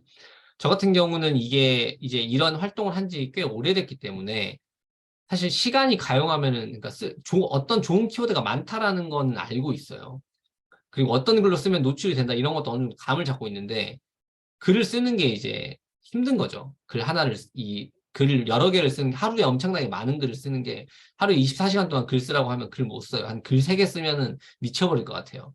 이제 막 정신이 빠져나가는 그런 기분이 들거든요. 근데 근데 좋은 키워드가 너무 많아서 어떤 걸 쓸지를 고민을 하는 상태가 이제 돼야 돼요. 이 키워드 풀을 많이 찾아놓으면. 근데 보통 이 상태가 안 되고, 글을 쓰기 시작하는 순서가 내가 어떤 키워드를 써야 되겠다라는 이 선택부터 시작되기 때문에 이제 스트레스를 받게 되는 거니까요. 그러니까 키워드 풀을 많이 만들어 놓는 그 활동을 하셔야 된다라는 겁니다. 그래서 그 활동을 하기 위해서 홈페이지랑 이런 거 해가지고, 아니면 책을 참고해가지고 그걸 미리미리 준비를 해주시면 되겠고, 수정은 제가 아까 한 번 정도 하면은 할 수도 있다라고 이야기를 드렸었는데, 다음 주부터 이제 글쓰기가 본격적으로 들어가면은 제가 수정을 하셨으면 좋겠다, 아니면은 하셔도 되고 안 하셔도 된다, 선택하시면 된다, 아니면 수정은 하지 마시라, 이렇게 제가 이제 그 피드백을 드릴 거거든요. 그러면은 그 피드백에 따라서 해주셔도 되고, 수정은 이제 본인에게 제가 선택권을 맡기는 편이에요. 제가 봤을 때 키워드를 이렇게 쓰는 게 좀 더 좋았을 것으로 보입니다라고 하면서, 수정을 이번에는 해보시는 게 좋을 것 같습니다라고 이야기를 드리면은, 수정에 대한 부분들은 이제 본인이 평가를 하시거든요. 제가 예를 들면 이해해 주는 것들이 어, 비슷한 생각이 들고 함정의 생각이 들면 수정을 하셔도 되고, 안 하셔도 되는데, 하시면은 아마도 그래서 좀 더 노출이 잘 될 수 있는 방향으로 가실 수 있을 거다라고 이야기를 드릴 수 있을 것 같아요. 블랙키위. 네. A, B라는 게 이제 블랙키위에서 자체적으로 평가해서 알려주는 등급인데, 다른 분들도 지금 블랙키위 사용하시는 부분들이 아직 좀 익숙하지 않으신가요? 어떠세요? 좀 어려우신가요? 이거를 조금 더 한 번 더 설명을 드려볼까요? 잠시만요.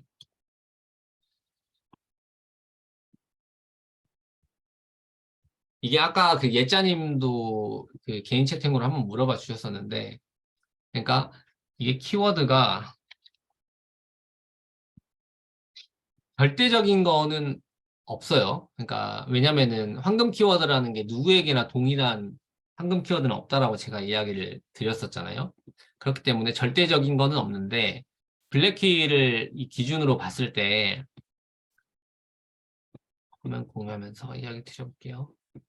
그러니까 이거를 여러분들이 아예 처음부터 제가 한번 이야기를 드려볼게요. 블랙키위를 들어오면 이 화면이에요. 이 화면 보이시죠? 이 화면이고, 여기서 이제 내가 분석하고 싶은 키워드를 검색을 합니다. 저 같은 경우는 이태원 사랑상품권이었겠죠. 이렇게 검색을 해요. 이태원 사랑상품권이 아니었구나. 이태원, 저도 헷갈리네요. 상권, 회복상품권이었죠. 여기서 이제 키워드 등급이 이렇게 나와요. 근데 키워드 등급을 맹신할 수가 없어요. 왜냐면은 이 키워드 등급이라는 거는 여기에 있는 데이터의 어떤 그 알고리즘을 가지고 얘가 평가를 해주는 건데, 예를 들면 A 플러스 등급인데 A 플러스 등급이라고 해서 무조건 좋냐? 그렇지 않죠. 왜냐면 그 키워드를 내가 노출시킬 수 없는 키워드 있을 수 있으니까. 그래서 요거는 크게 보지 않아도 된다라고 생각을 하고요. 그다음에 여기서 이제 제가 어제도 그 보는 순서가 기본적으로 이 섹션 배치 순서를 보고요. 기본적으로. 근데 이게 순서가 이렇게 짜여져 있기 때문에 사실 내려가면서 그냥 자연스럽게 보시면 돼요. 자연스럽게. 그래서 이 순서대로 그냥 본다라고 시선의 흐름대로 봐볼게요. 이 상품권이 요거랑 요거를 먼저 봐요.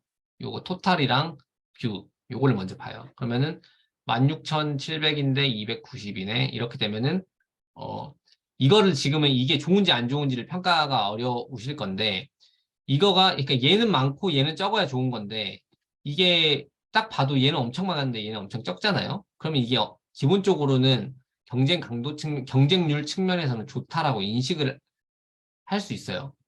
그러니까 예를 들면 여기가 제가 어제 말씀드렸던 거 월간 검색량이 1000 이야기 드렸잖아요. 1000 이하로 그 초보 블로거, 초보 이제 막 시작하시는 분들은 이게 1000 이하인 것에서 찾는 게 좋다라고 이야기 드렸었잖아요. 그럼 이게 1000 이하인 것 중에서 그럼 이게 1000이면은 이거는 한 200에서 300 이 정도 될 거예요. 아까 봤던 것 중에 가맹점 이런 거 봐볼까요? 그럼 얘는 1000 이하죠. 얘는 1000 이하예요. 근데 얘는 키워드 등급으로 보면 이제 C 플러스 등급이라고 나오는데 이건 이제 크게 의미가 없다라고 보시면 되고 710명이 검색한다. 근데 320개의 글이 발행되어 있다. 라는 거죠. 그러면 경쟁 강도로 보면 이게 뭐 2대1 수준이잖아요. 그럼 이게 경쟁률로 봤을 때는 별로 그렇게 좋지 않아요. 근데 근데 이게 조금 또 모호한데 이게 상품권 키워드가 290이니까 이게 발행이 더 적잖아요. 그쵸? 그러니까 이게 좀 이제 모호한 부분들인데, 이게, 일단은, 근데 이거는, 그러면 내가 이 키워드를 쓰는 건 맞는데, 이게 여기에 딸려있는 서브 키워드니까, 잠시만요. 이게 용어가 설명드리기가 좀 어렵네요, 이게. 그러니까, 얘는 이 상품권이라는 키워드, 이 글을 쓰면은 이 회복 상품권 키워드는 메인으로 들어가잖아요. 무조건 들어가는 키워드잖아요. 그렇기 때문에 사실 이거를 보는 거는 어떻게 보면은 의미가 없을 수 있어요. 그러니까 이거는 어차피 내가 이 서브 키워드들을 분석했을 때 이 키워드는 무조건 들어가기 때문에 이 메인 대형 키워드의 이 상태는 사실상 중요하지 않다라고 이야기를 드릴 수 있을 것 같아요. 그러니까 이 이태원 상권 회복 상품권이 뷰탭에 노출되든지 뭐 여기에 노출되든 뉴스가 먼저 나오든 뭐가 먼저 나오든 이거는 나에게는 의미가 없다. 왜냐하면 이 키워드 자체는 내가 노출시키기 너무 힘든 키워드니까. 이해되시나요? 설명이 어렵네요. 그러니까 예를 들면 퇴직금 어제도 이야기 드렸던 퇴직금 키워드가 있잖아요. 그럼 이거는 뭐 6만 5천이고 이거고 그다음에 뭐 지속성이라는 건 요즘 지속적인 키워드고 이거는 스마트 블록이 이렇게 되어 있고 뭐 노출되고 있는 사람들의 뭐 정도는 이 정도 된다. 이런 것들을 이제 사실 대형 키워드부터 분석을 하긴 해야 되는데 이게 그 메인 키워드부터 분석이 되긴 해야 되는데 얘는 그러니까 딱 봐도 그냥 의미가 없는 거죠. 왜냐면 이게 스마트 블록으로 묶여 있고 하기 때문에 내가 그리고 이렇게 큰 키워드로는 애초에 노출시키기가 너무 힘들다라는 걸 알기 때문에. 그래서 이제 여기서 이제 서브 키워드를 어제 우리가 찾아갔었잖아요. 뭐가 좋은가를 찾아갔었잖아요. 예를 들면 안 되겠어요, 이게. 제가 지금 이게 한번 구체적으로 설명을 드리려고 하니까 조금 너무 지금 왔다 갔다 해가지고 오히려 잘 설명을 할 수 없을 것 같거든요. 이게. 그래서 잠깐 쉬는 시간 동안 제가 잠깐 쉬는 시간을 가지고, 좀 이거를 생각을 해보고 다시 한번 정리해서 이야기를 드릴게요. 네. 제가 막 이야기를 하는 것보다 정리해서 이야기 해드리는 게 좋을 것 같아요. 5분간 쉴게요. 네. 46분부터 시작을 하겠습니다. 네.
여러분, 5분이 너무 빨리 지나가 버렸네요.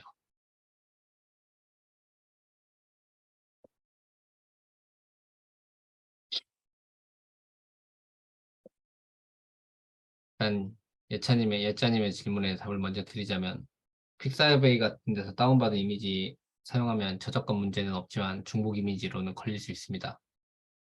네. 제가 백그레님의 질문에 너무 감사드립니다. 제가 지금 곰곰이 생각을 해보니까 이 블랙키위를 이용하면서 제가 그 수치에 약간 고착되어 있었다는 생각이 문득 드네요. 그래서 이게 제가 다시 한번 생각을 정리해 보니까 이게 맞다라는 생각이 들어요. 그러니까 제가 그 경쟁률이랑 이런 것 때문에 그 검색량이랑 발행량이랑 이런 것들을 봐야 된다라고 이야기를 드렸었는데 지금 생각해 보니 실제로는 그것들이 중요한 요소가 아니라는 생각이 들어요. 일단은 내가 글을 노출시키는 데 있어가지고. 왜 그런 생각을 했냐면은 예를 들면 뭐 10,000명이 검색하는 키워드가 있어요. 10,000명이 검색하는 키워드가 있어요. 그리고 어떤 키워드는 100명이 검색하는 키워드가 있어요.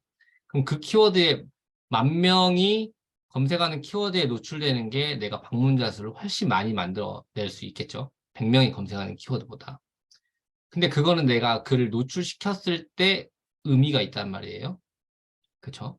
근데 그러면은 실질적으로 내가 노출을 시킬 수 있느냐 없느냐가 가장 중요한 문제가 되는 거죠. 가장 중요한 문제. 그러니까 키워드가 검색을 많이 하고 안 하고를 떠나가지고 이 내 글이 뷰탭에서 잠시만요.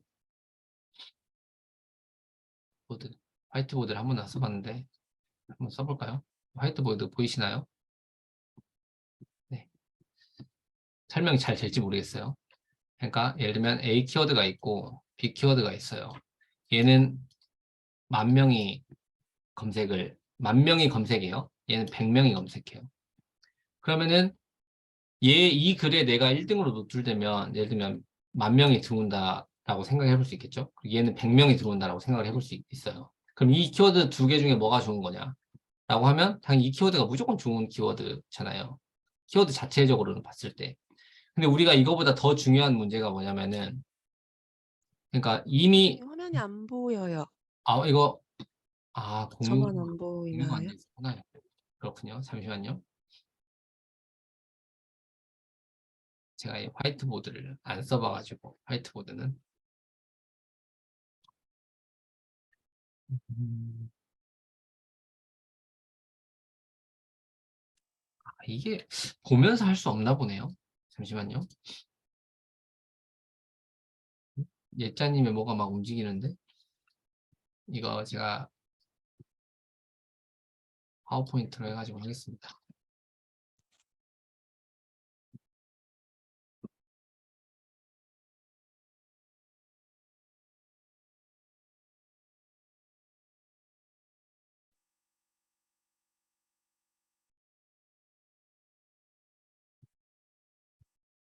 여기다가 한번 다시 설명드려볼게요.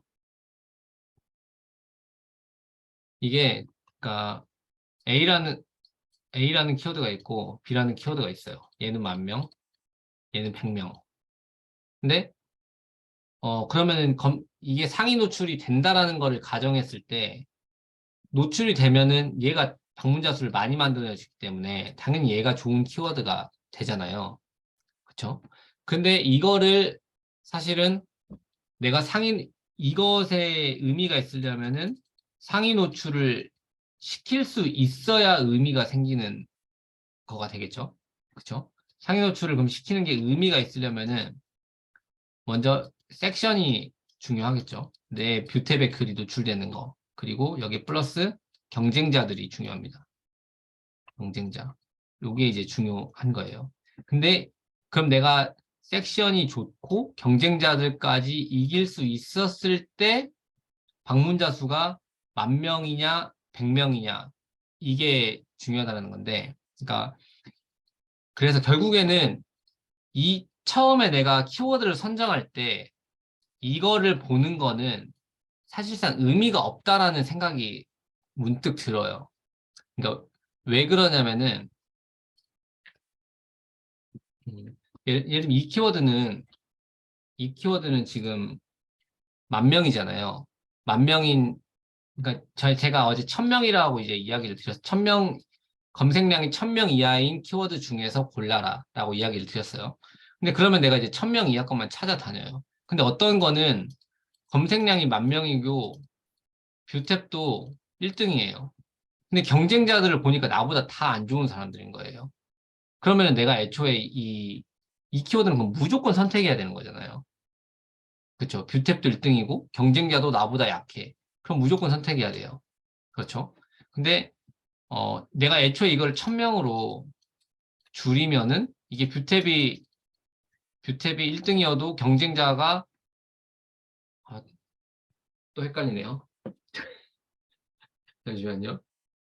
어, 화면을 제가 지금 머릿속이 복잡해졌습니다. 갑자기 이걸 보면서 얘기해 볼게요.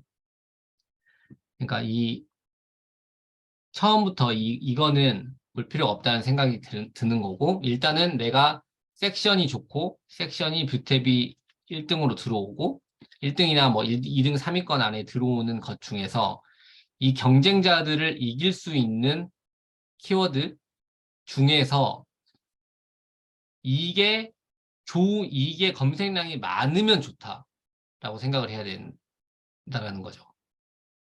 이해가 안 되시죠? 잘. 그러니까 이거가 키워드를 선택하는 기준이 될 수 없겠다라는 의미예요. 그러니까 이거를 보고 내가 이 키워드가 좋은 키워드다, 안 좋은 키워드다라는 거는 사실상 의미가 없다라는 거죠. 그러니까 이거를 먼저 볼 필요가 없이 이거는 그러니까 일단은 배제를 하고 여기 이 섹션의 배치 순서 뷰탭이 몇 순위에 오는지 이걸 먼저 보고 그 다음에 내가 이 노출되고 있는 상대들을 이길 수 있나를 보는 거죠. 이길 수 있는 키워드인가를 보고 그러면 내가 이 사람들을 다 이기고 상위 노출이 되었을 때 700명 정도가 검색했을 때 내 방문자가 들어올 수 있겠다. 그러니까 이 수치는 이게 월간 검색량이 700명인 거니까 그러면은 하루에 20명 정도가 검색한다는 거잖아요. 그러면 내가 이 키워드에 노출됐을 때 20명 정도의 방문자를 만들어낼 수 있겠구나. 이렇게 생각을 반대로 이렇게 할 수 있겠다라는 거죠. 그렇기 때문에 요 수치들이 이게 그러니까 이 수치는 키워드를 선정함에 있어가지고는 사실 큰 의미가 없을 것 같다라는 지금 생각이 드는 건데 이해되시나요? 이게 어떤 의미인지? 어렵죠? 일단 너무 이게 복잡해지니까 이렇게 이야기 드릴게요. 이거를 그 그러니까 이게 의미가 있었던 이유는 검색량은 많은데 글을 쓰는 사람은 없어요. 그럼 이 키워드가 좋을 가능성이 높아요. 라고 생각은 해볼 수 있는데 실질적으로는 노출되어 있는 사람들이 엄청 강하다라면은 그건 이제 의미가 없는 키워드가 되는 거기 때문에 기본적으로 이 순서를 이용하는 방법만 제가 그런 개념을 가지고 설명을 드리면은 일단 뷰 섹션을 본다. 뷰 섹션이 상위에 올라와 있는 건지를 먼저 본다. 라는 거죠. 이거를 여기서 블랙키 위에서 설정도 할 수 있거든요. 제가 볼 수 있게 탭 설정을 해가지고 그럼 이 섹션을 이렇게 위로 올리고 섹션을 위로 올려볼게요.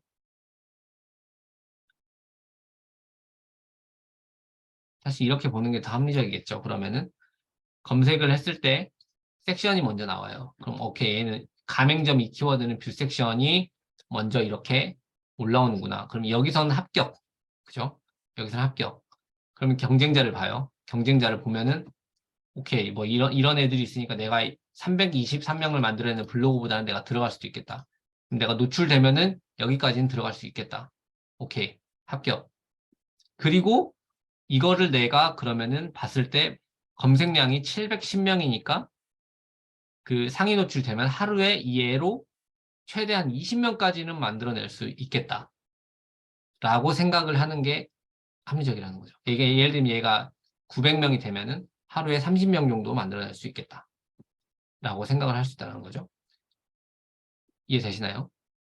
이렇게 사용하는 게 가장 합리적인 사용법인 것 같아요. 이해되시나요? 달그레이님의 표정을 보시면은 표정이 이제 지금 아리송하다라는 표정이어가지고 제가 계속 설명을 계속 드리는 건데 이해가 잘 안 되시나요? 이해되시나요, 보미님? 네, 그러니까 내가 노출시킬 수 있는 키워드를 먼저 결정하는 게 중요하다. 이건 제가 한번 지금 제가 머릿속에 이제 뭔가 회로가 복잡하게 돌아가가지고 설명이 좀 어려운데 이번 주 일요일 날 그 저희가 시작 전 미팅할 때 제가 이 내용을 다시 한번 정리를 좀 해가지고 한번 더 이야기를 드릴게요. 그렇게 하는 게 나을 것 같아요. 지금 이걸 고민해가지고 답을 드리는 것보다. 그렇겠죠? 그러면은 챗GPT 활용해가지고 하는 거 한번 보여드릴까요? 이게 왜냐면 이게 챗GPT가 등장하면서 블로거들은 이제 어떻게 살아남냐 이런 얘기들이 많아요. 근데 이제 챗GPT가 등장하면서 사람이 하는 일이 바뀐다고 저는 생각을 하거든요. 그래서 이 챗GPT를 활용해가지고 제가 실제로 티스토리 블로그도 운영을 하고 있는데 어떻게 운영을 하고 있는지를 한번 보여드릴게요.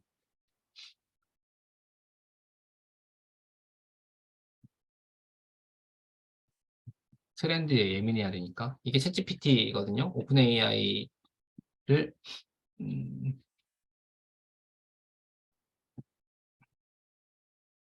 검색을 하면 안 나오네 이거. 여기 나오죠 여기. 오픈 AI 여기서 이렇게 아닌데 이거 이렇게 좀 검색해 주면 GPT 이렇게 나오죠. 그럼 여기서 트라이 챗GPT라고 여기로 들어가요. 그러면은 이런 화면이 뜹니다. 저는 챗GPT를 유료로 사용하고 있거든요. 그래서 여기 보면은 이게 유료로 사용하면 속도가 빨라서 그런 거거든요. 그래서 플러스 사용자, 이 기본, 레거시, 이게 속도 차이가 있어가지고 이거를 이제 사용하는데 챗GPT에게 이제 답을 구하려면은 그 명령어를 입력을 해야 되는데 예를 들면 내가 생활건강 분야를 제가 티스토리는 생활건강 분야로 운영을 하고 있어요. 그래서 얘한테 이제 명령어를 주는 건데요. 잠시만요. 명령어를 잘 주는 게 중요해요. 이걸 명령어를 프롬프트라고 하는데 보면은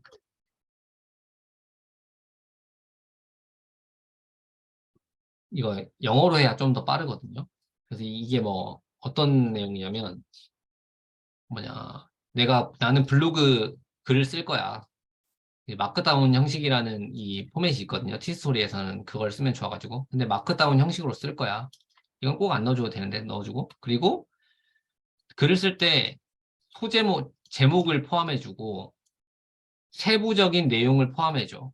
그리고 블랙 포인트 이 점을 찍어달라 뭐 이렇게 하고 그 다음에 4,000글자 이상으로 써줘 라고 얘기를 한 다음에 그리고 내가 오늘 쓰려고 하는 블로그의 주제는 뭐 예를 들면 이 파파고를 이용을 합니다. 그럼 뭐 코골이다 이렇게 하면은 스노링에 대해서 내가 쓸 거야 라고 해가지고 이제 아까 그 얘를 이렇게 쓰는 거죠. 그럼 이걸 복사를 해요. 복사를 컨트롤 C를 해가지고 그냥 여기다가 이제 물어보는 거예요. 이렇게 그대로. 이렇게 쓰면 얘가 글을 써줍니다. 다 열심히 지금 쓰는 거죠. 굉장히 똑똑한 친구여가지고요. 다 써줘요. 글을. 그럼 이제 뭐 영어로 써졌으니까 뭔 내용인지 뭐라는 거야. 그래서 그냥 봅니다. 그냥 지켜보고 있어요. 네. 열심히 쓰고 있죠. 음. 그러면은 얘가 제가 요청한 대로 써준 거거든요. 이렇게 소제목을 넣어줬죠. 소제목을 넣어줬고 뭐 내가 원하는 거 다 써준 거야. 이게 이 코골이에 대해서 코골이가 뭐냐, 코골이의 원인은 뭐냐, 뭐 코골이의 뭐 위험한 것들은 뭐냐, 어떻게 치료해야 되냐, 그래서 결론은 뭐다. 글 써준 거잖아요. 그럼 이걸 이제 이렇게 복사를 해요. 복사를 해가지고 파파고에 붙여넣기를 합니다. 그러면은 얘가 번역을 다 해줘요. 번역 다 됐죠?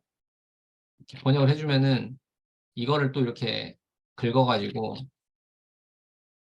티스토리 한다고 해볼게요. 네이버에도 할 수 있어요.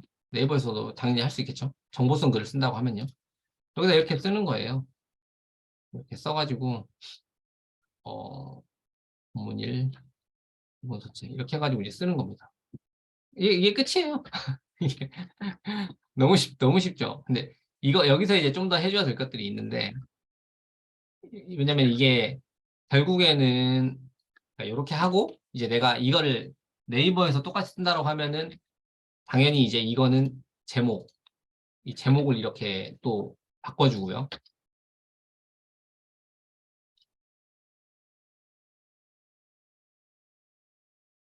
이것만 하면 이거를 하고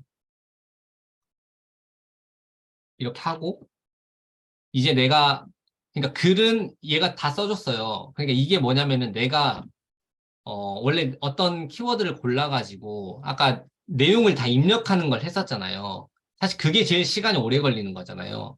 근데 이걸 얘가 다 해준 거예요. 그러니까 난 여기서부터 뭐를 하면 되냐면은 퇴고만 하면 돼요. 사람이 쓴 것처럼 고치기만 하면 된다는 거죠. 그러니까 얘는 이제 엄청 기계가 쓴 것처럼 써요. 코골이에 대한 정의, 원인은 뭐가 있고, 1, 2, 3, 4, 뭐, 5, 6 이렇게 되고, 위험은 뭐고, 이렇게, 그러니까 해석을 하면서도 또 약간 어색한 부분들이 있을 수 있잖아요. 근데 그걸 내가 이해한 걸로 글만 바꿔주는 거죠. 글만 바꿔주고, 이렇게 쓰면은, 써고 또 이제 관련된 이미지들 좀 가지고 와가지고 이미지를 붙여놓고, 그 다음에 또 해시태그 쓰고, 이게 끝이에요. 너무 쉽죠? 그래서 이렇게 해가지고, 그러면 이게 제가 최근에 썼던 거거든요. 코골이 고치는 법.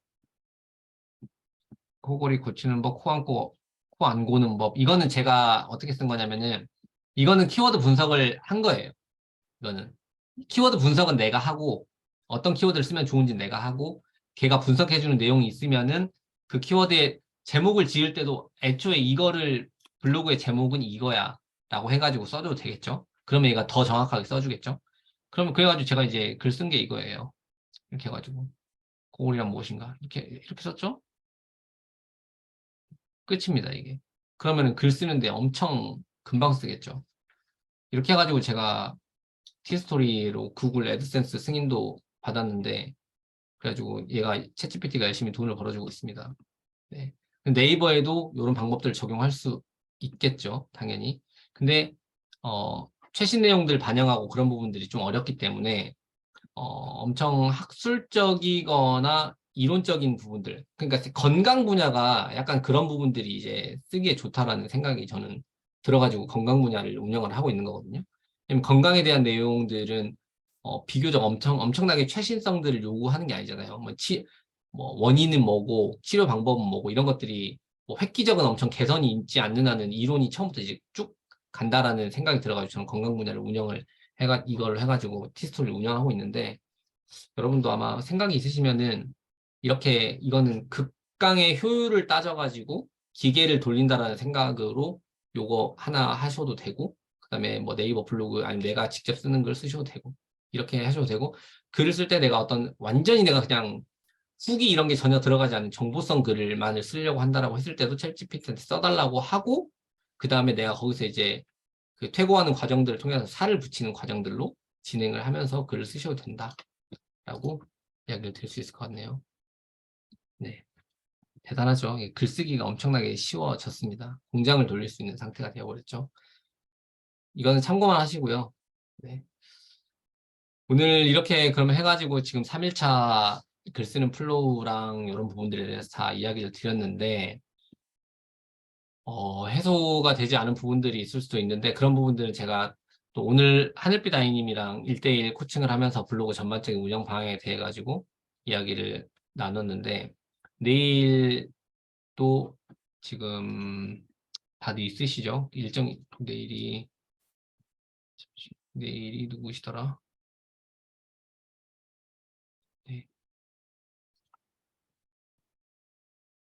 내일이 달그레님이 10시 30분이죠. 그리고 연일이님이 12시.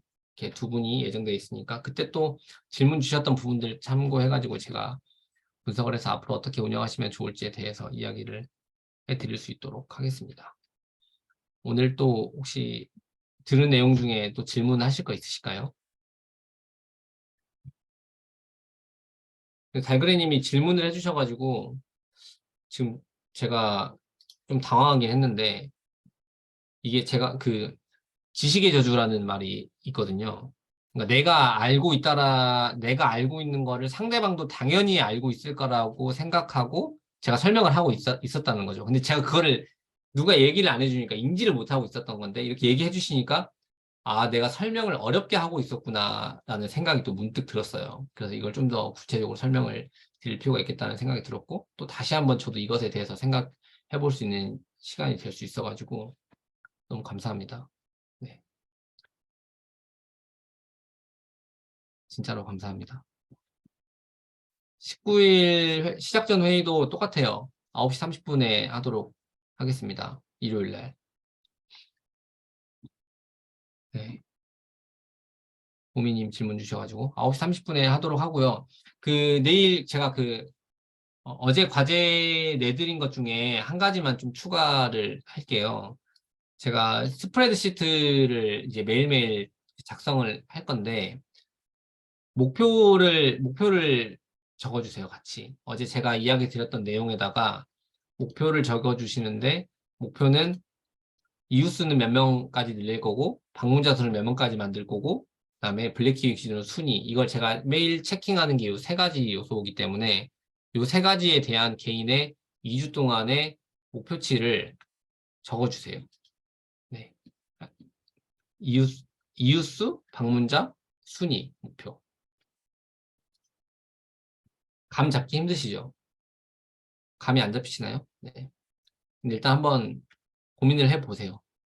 고민을 해보시고, 그거를 또, 왜냐면 그게 이제 인식이 딱 돼야, 내가 그걸 향해서 달려갈 수 있습니다. 계속.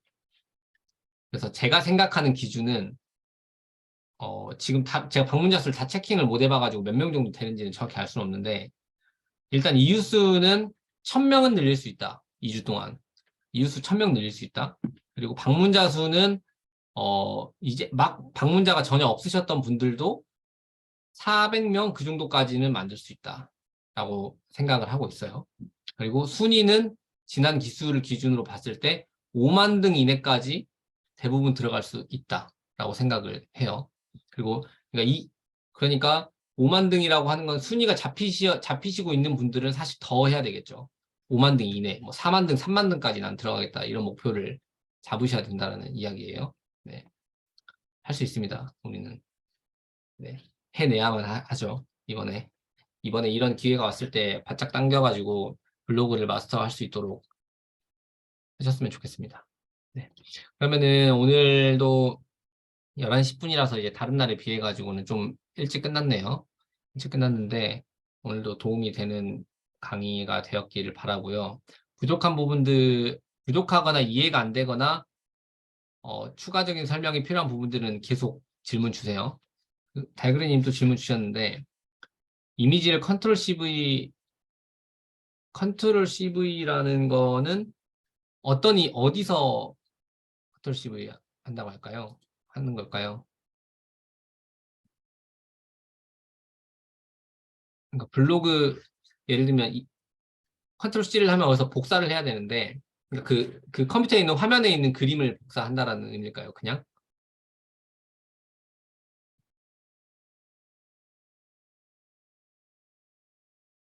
아, 그렇게 하시는 거는 그러니까 만약 거기서 이제 추가적인 수정이 들어가면은 상관없는데 그냥 컨트롤 CV를 하는 거는 추천드리지는 않아요.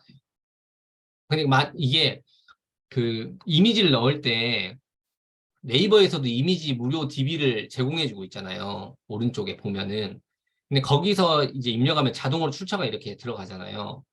근데 그래서 저는 그 DB를 넣는 것도 리스크는 저는 없다라고 생각하거든요. 왜냐면 네이버에서 제공해주는 DB를 사용했는데 이게 어뷰징에 대한 리스크가 있다라고? 그러면 사실 저는 말이 안 된다고 생각해요. 근데도 그거를 리스크가 있다라고 생각하시는 분들도 있고, 또 우리는 그 위험 요소를 최소화해야 되기 때문에 네이버의 DB에서 제공하는 이미지를 사용하더라도 중복 방지를 위해서 거기에 이제 이미지 편집에 들어가 가지고 그 아까 이야기드렸던 뭐 텍스트를 넣는다던가 어떤 이모티콘을 넣는다던가 그런 부분들을 조금 활동을 해줄 필요가 있어요. 네. 누메세대님, 네. 그러면 예를 들어서 컨트롤 C, 컨트롤 V를 했는데 네. 그냥 테두리 하나만 둘러주는 것만으로도 네. 이미지가 달라질 수 있을까요? 달라질 그것, 수 있죠. 근데 음, 달라질 수 있는데 엄청 미미하죠. 그러니까 예를 들면 유사도를 평가할 때 얘랑 얘는 똑같이 일치해. 이렇게 평가하면 이제 그게 100점이다라고 하면은 테두리 하나만 두르는 거면은 예를 들면 얘 유사도는 95점이다. 이렇게 평가가 될 수 있다는 거죠. 아, 네. 그리고 이게 화면의 해상도에 따라 가지고 또 달라지거든요. 왜냐면은 해상도가 바뀌면 그 이미지의 특정 픽셀에 가지고 있는 값이 달라지기 때문에 이미지의 그 해상도도 또 해상도에 따라서 다른데 기본적으로 또 이미지는 좋은 해상도를 쓰는 게 좀 더 유리합니다. 네. 아, 그럼 예를 들어서 저 같은 경우 영상에서 캡처해 온 것도 있거든요. 네네네. 그것도 그럼 뮤사 이미지로 볼 수 있겠네요. 그렇겠죠. 근데 그 이미지를 영상이면은 그 특정 이미지를 사용하는 사람들이 그렇게 많지는 않겠죠. 네, 네. 왜냐면은 누군가가 똑같은 글을 썼다라고 하면, 그러니까 영상에서는 이미지를 가져오려면은 특정 화면을 멈춘 다음에 캡처를 해야 되는데, 그거가 물론 동일한 사진을 쓰시는 분들도 있겠지만, 네. 거기에 이제 조금 뭔가를 그, 방지를 하기 위한 활동을 해주셔야 되겠죠. 네. PC의 이미지를 폰으로, 그래서 그렇게 하시는 분들도 많죠. 그래서 이제 업체에서도 그 핸드폰에 있는 거를 캡처 화면으로 사용하지 말고 핸드폰 사진을 찍어가지고 그 리뷰하는 사진을 올려달라고 하는 업체들도 있거든요. 그래서 그것도 하나의 방법이 될 수 있죠. 네. 컴퓨터 화면을 찍는 것도 하나의 방법이 될 수 있고 그 방법을 사용하시는 블로거 분들도 많아요. 네. 그럼 예짜님은 숨김 이미지. 요즘에 숨김 이미지를 누가 많이 사용하나요? 아, 그 라이브러리에 표시 안 되게 하는 그거를 말씀하시는 건가요? 네, 맞아요. 아, 그거는 그러니까 통상 이제 반복되는 이미지들을 사용할 때 그런 것들을 많이 사용하거든요. 그러니까 뭐 인플루언서들이라면 인플루언서 팬하기를 할 때 그 이미지가 계속 반복적으로 팬해주세요라는 내용이 계속 반복적으로 들어가니까 그런 것들을 위험도를 줄이기 위해서 그 라이브러리 저장되어 있는 거에서 긁어와가지고 붙여놓으면 라이브러리에 안 들어가가지고 그 이미지로 인식이 안 된다라고 해서 그렇게 사용하시는 분들도 있는데 그게 이제 그러니까 저는 개인적으로는 크게 상관없다라고 생각을 하거든요. 왜냐면 그게 이제 상위 노출이나 이런 부분에 미치는 영향들이 굉장히 미미하다고 생각을 해서 저는 그런 것들을 고려하지 않고 하는데 그러니까 결국엔 내가 리스크를 최소화하겠다고 하면은 그 방법을 사용해도 되는 거죠. 그 방법을 사용하는 게 합리적인 선택지인데 그게 이제 또 과정도 약간 번거롭고 귀찮기 때문에 이거를 할지 말지에 대해서는 내가 시간이 충분히 가용하면 해도 되고 시간이 없다. 나는 그런 시간도 아깝다. 리스크가 워낙 적으니까 나는 그런 부분들은 감수하겠다라고 생각을 하면은 그냥 사용하셔도 저는 문제가 없다라고 생각을 합니다. 네. 그게 안전하다, 그거는 의미 없다라고는 얘기를 할 수는 없을 것 같아요. 왜냐면 그게 이제 명확한 어떤 근거를 가지고 이야기를 하는 게 아니기 때문에, 네. 다들 이제 대부분 이제 경험적인 요소로 많이 평가되는 내용들을 이야기하는 거기 때문에, 그래서 이제 사람들마다 이야기하는 게 조금씩 차이가 있기도 하거든요. 근데 저는 그 내용에 대해 가지고는, 뭐 네이버에서 공식적으로 이야기하고 있는 부분이나 특허 부분이나 그런 부분들에서 그런 내용들은 읽어보지는 못해가지고, 그렇습니다. 예짜님. 네. 또 질문 있으세요? 질문 있으시면 부담 갖지 않고 하셔도 됩니다. 네. 없으신가요? 네. 그러면은 질문이 없으신 걸로 알고. 그 인공지능 이제 챗GPT가 나오면서 질문을 잘하는 게 이제 또 하나의 능력이라고 해요. 왜냐면 챗GPT를 엄청나게 잘 활용하려면은 엄청 구체적이고 디테일한 질문을 잘 하는 것도 능력이라, 그 나중엔 더 중요한 능력이 된다라고 이야기를 하거든요. 그래서 곰곰이 한번 잘 생각을 해보시고, 질문할 것들을 필요하시면은 미리 지금 질문을 주신 분들도 있어요. 달그레님이랑 연희님이랑은 미리 그 코칭할 때 듣고 싶은 이야기들에 대해 가지고 먼저 좀 전달을 해주셔가지고 제가 내일 그 코칭하면서 그것에 대해서 집중적으로 좀 이야기를 드릴 수 있을 것 같고요. 좀 더 제가 준비를 많이 해서 답변을 드릴 수 있으니까 더 좋은 코칭이 될 수 있겠죠. 그 때문에 그런 부분들에 대해서도 필요하신 분들은 미리 내가 뭘 물어봐야 되지? 내가 모르는 게 뭐지?를 한번 전체적으로 이제 글을 쓰는 그걸 한번 전체 과정을 스크린해 보면서 내가 모르는 게 뭔지를 한번 생각해 보시고 미리 정리를 한번 해보세요. 그래가지고 나중에 기회가 될 때 질문을 주시면 될 것 같다는 생각이 듭니다. 네. 그러면은 오늘 3일차 강의는 이걸로 마치도록 하겠습니다. 다들 또 늦은 시간 가지고 수고하셨고요. 안녕히 주무시고 채팅방에서 또 뵙도록 하겠습니다. 네, 이걸로 마치도록 할게요. 네, 들어가세요. 고생하셨습니다. 네.